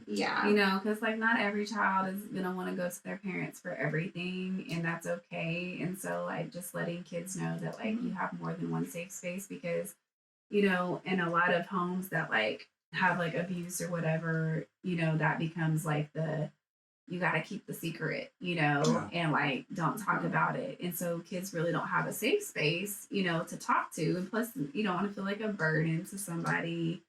And so I always like talk to your counselor, talk to your therapist, talk to LaTresha, like there's many other safe adults, and like safe adults don't ask you to keep secrets. Yeah, that's a good point. Like, so we're very big on like boundaries, teaching consent, with it's your always body. okay to say no. No is a complete sentence. It's okay if you don't want to hug every day. You want a crisp high five? Let's do it. Because you're not obligated to hug me. You're not, obligated to do any I of think that. my wife will argue with that one with our son, Oh, who yeah. like is like. Yeah. I mean, it's Then the turned Matrix. to a game with him, I and love it. he hugs me without reservation, and it's like almost like she wants it so bad that he's like, I'm gonna keep that hug from you. And Yeah. she does. She wants those hugs, and her family was very different than mine. Like she's got very, very close relationships with like many members of her family, and like they talk. Her and her mom talk every day, multiple times a day. I haven't talked to my mom in over a year, and I'm okay with it. Yes. Yeah. Like that's kind of how it is, and so we definitely give a balance to our children of like her like give me a hug, and me like you want a hug? Cool. Yeah. Yeah. Like Asking. Yeah. You know what I'm saying? Instead of like demanding. I've created handshakes with each of my children. Special handshakes. Yep. I love that. There I you go. love seeing like, Uh-huh. especially the more intricate, the better. And I mean, we got to keep it simple because by we I mean me, like get confused and it's hard to remember. But like my youngest, he's like, if he hugs you, his hug is like just like turning It's his like a body church hug, into you. you know, Like a side church he hug. may put his arm around you Yeah. and pat you, but a lot of times it's just like this. And so I think I'm pushing buttons. But anyways, so I'm like, what if we just do a handshake so that way, you know, you don't feel obligated to like hug me, you know. But then he did tell me the other day, he said, I feel like that one is getting old. And so I'm like, oh. Kind of freshen The up. need for stimulation. Yep. Now I gotta learn something new. Like, so now I gotta, you Just know. rewatch The Parent Trap. Oh. You know? Yeah, just, we need to learn the kid in play. That is our goal. It's not even hard. That has been hey, we have tried, but you know, like freestyle dancing, I'm game. But when it comes to like choreography and the coordination goes out the door. Like, have you ever I'm been to a completely summer class? opposite. Like, I'm like, I need the choreography. Yes. If I freestyle, I look like Tina from Bob's Burgers. But, you know, you give me some choreography that I can learn and have like an 8 count to, like, I'm hey, but here we for killed it. We've synchronized swimming choreography over the summer Oh my and gosh, where's that video? TikTok. TikTok. See, you missing out, Yeah. guy. You missing out. Do you guys have do you have a big followership on TikTok? We just created a group page. I think I've got up there recently. You know, I'm almost at 2,000 followers, like on my individual page. Yeah. You know, I don't even toot know. toot. Like, I Um, don't care about I was numbers. I gonna just say, I make just really art, don't. okay? Yeah. I really don't even post videos. No, she doesn't. I have like a few on my TikTok page. It's just very difficult in this moment. Yes. Yeah. But like, Yeah. I don't like to wrap up conversations No. ever because I just like talking. Yes. Yeah, But same. I'm pretty sure if I air a 3-hour conversation, which I mean, I'm gonna have trouble having people listen to all of it. So, the last couple things I want to ask is there anything that we haven't talked about that you guys feel like it's important to share with the audience? For me, not that I can think of in this moment because I feel like we covered a lot and I don't remember exactly what all we covered. Yeah. In one. Yeah, like I'm here for all of it. But Follow us everywhere. you know. Oh yeah, we'll it's definitely just- talk about that as well. Yeah, like it's just, you know, like we've said 100 times, like, you know, we Yeah. have a lot to say and we love hard. We don't judge. We, you know, we're a safe place. Yeah. And that's what, you know, that's what we're gonna be. That's what we're here for. Yep. Come on down to downtown. I don't know what. I love that was synchronized. Like, It was like Totally random, but intrusive synchronized. thoughts love it. all the time. So where can people find out more about the marvelous Masonic Muggles Yeah. and besides on future upcoming episodes of this show where we will learn more about each of you individually? Yeah. You can find us on pretty much YouTube. anywhere. YouTube, Facebook, Instagram, TikTok, Spotify, Apple Podcasts. So like for full episodes, hit up Apple, Spotify, and YouTube. YouTube gives you the visual. If you're not a visual person, you know, you can head over to the Spotify and stuff. TikTok, Instagram, and Facebook. We really just post like shorts, you know, Yeah. reels, things like that to kind of give people clips and draw people in. We are going to be doing some like fun like fall giveaways soon. Like I hand make jewelry and I have like 2 really amazing journals that need more sales on Amazon that you can buy. But at the end of my relationship, I was creating journals, which is wild to me. And I made a self-love journal. It's called Journey to Self-Love. And it's like full of these really incredible journal prompts, words of affirmation, quotes from like inspiring people like Eckhart Tolle, Brene Brown, to like help people on their journey to self-love. And then there's another one that I created that is the it's like, I forget what it's called. It's like an abnormally long title, which is so funny for me. But it's like the introduction or activating consciousness through something. I don't know. But go buy it because it's amazing. But it's an introduction to the chakra system. And so there is affirmations, journal prompts for every single chakra. And it's a lot of shadow work too in this one. It's really, really great. Go buy it right now for your friends and for yourself for Christmas or party. Stocking stuffer. Like, really, like, that's the ultimate gift, man. Like, help your friends freaking heal The their gift of shit. self-work. Yeah, self-work, man. And tuning into our podcast in the month of October is going to be very exciting. Yes, visually. Okay. Visually. So We're make gonna sure get you are spooky dooky doo. following. Yeah. Yep, it's going to be great. And we don't know what the other person is planning. No, and we have new podcast episodes every single I'm Monday. excited for you. Every single Monday is new episodes, and then we started this week. This was a new thing. We just made up. So Fantastic Fridays is we started doing Fantastic Fridays this week, and it is just like maybe like an hour series. We try to keep it short. ADHD sometimes it doesn't happen, but where we are just like telling each other jokes. We don't know what each other is saying.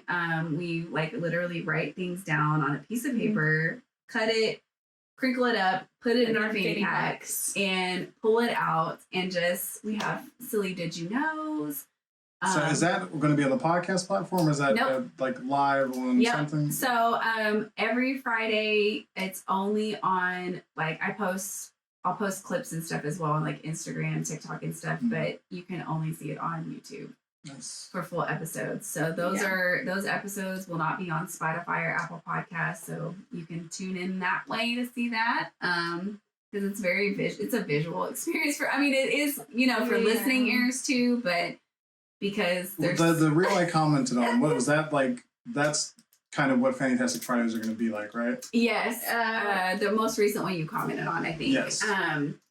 Where I had red glasses on. Yes, it was much more comical in its Yes. This is what I was initially expecting whenever I jumped in your podcast. Yeah. Which, like, I'm here for both of it, but like I think that is really awesome. I think that's going to be fun. Thanks. Come on Mondays for the really nitty gritty, Which we still joke. We lightly joke and stuff in there we still too. have lighthearted, but it'll be our, more serious topics, and stuff like that. And then on Fridays, ending the week with just a lighthearted laugh. Love that. Laughter is healing, man. It really is. I've actually been like mentally exploring doing some sort of live something just to like, like I love the podcast version of it, but I would love to interact with people in a more like, immediate way. Yeah. But I haven't figured out what my thing is going to be yet. Sure. So, but I love Fantastic Fridays for you guys. Thanks. Is there anything else you guys want to share? No, just follow us, sponsor us, everyone. Love donations. Anyway, tell your friends, tag people, share, like, comment, subscribe. Which, like, you have been especially great at that for me. Like, you've been probably the most vocal supporter, and we just met each other, and I love that. Like, I've been trying to do the same thing for people for, like, especially like the last 3-4 weeks. Is like I was spending so much time promoting my own thing, and it didn't feel super great. I was like, this is exhausting. I don't love it. I found that I'm much more excited to talk about other people's stuff. Yeah. And if there are people who've been on the show, I'm happy. Like, I'm more than happy to share their thing because they took the time to have this conversation with me and create content for my audience. I want to lift them up as much as possible. So like, I think that's more of what I'm going to do a lot more of, is just like shout out other people. That's exactly how I feel. I love, like, I just get so much joy out of like seeing other people like do their thing and like succeeding, and so I just want to like share it. And so plus, like, you have really good content. So thank you so much. Awesome. I appreciate it. Yeah. Well, but, a little weird whenever I get confident about something I care so much about. Like, my wife had talked about this, that I'm so confident about like the topical stuff that, it's like, if you tell me it's like, oh, I love that shirt, I'm like, thanks, no big deal. Yeah. But whenever you tell me that this project that I love working on that is so close to me, it's really a piece of me. Whenever people compliment that, I'm like, I feel way too seen. Like, I know, yes. even though I love it and I, you know, Yeah. and I really do appreciate that feedback, Yeah. it means so much. It's still, Yeah. I get kind of weird. And It's almost like, what's your motive behind saying that? Exactly. You know, and that's just like that inner child that's really trying to like create like safe connections with people, like meaningful, of like someone actually like really seeing you, yeah. you know, and just like I've had to learn to accept that shit. Like, you know, if someone tells you, you know, I don't know, you're beautiful or whatever, like, thank you. Yeah. I appreciate that, you know, or you have really great toenail polish. I don't know, I you don't know. why I was about to say earlobes. Oh, thank you. You're welcome. You have great earlobes. Thank you. You're welcome. Wow. But just accepting That's a freaking deep compliment. compliments, Yeah. you know, just accepting it. Because I think too, like, people are so weird about stuff like that, and always feeling like you have to like dish a compliment back out because Yeah. it just becomes awkward. Mhm. Learn to just say thank you. Yeah. Well, You and know? also realizing that compliments are opinions. Like, Yeah. So Word. if it's, you know, and what I've decided about opinions, I've been saying this a lot to myself and others lately, is that opinions are like clothes. Try it on, see if it fits. If you don't like it, take it off. Oh. Like, so whenever somebody tells me, Yeah. it's like, oh man, you're so assertive.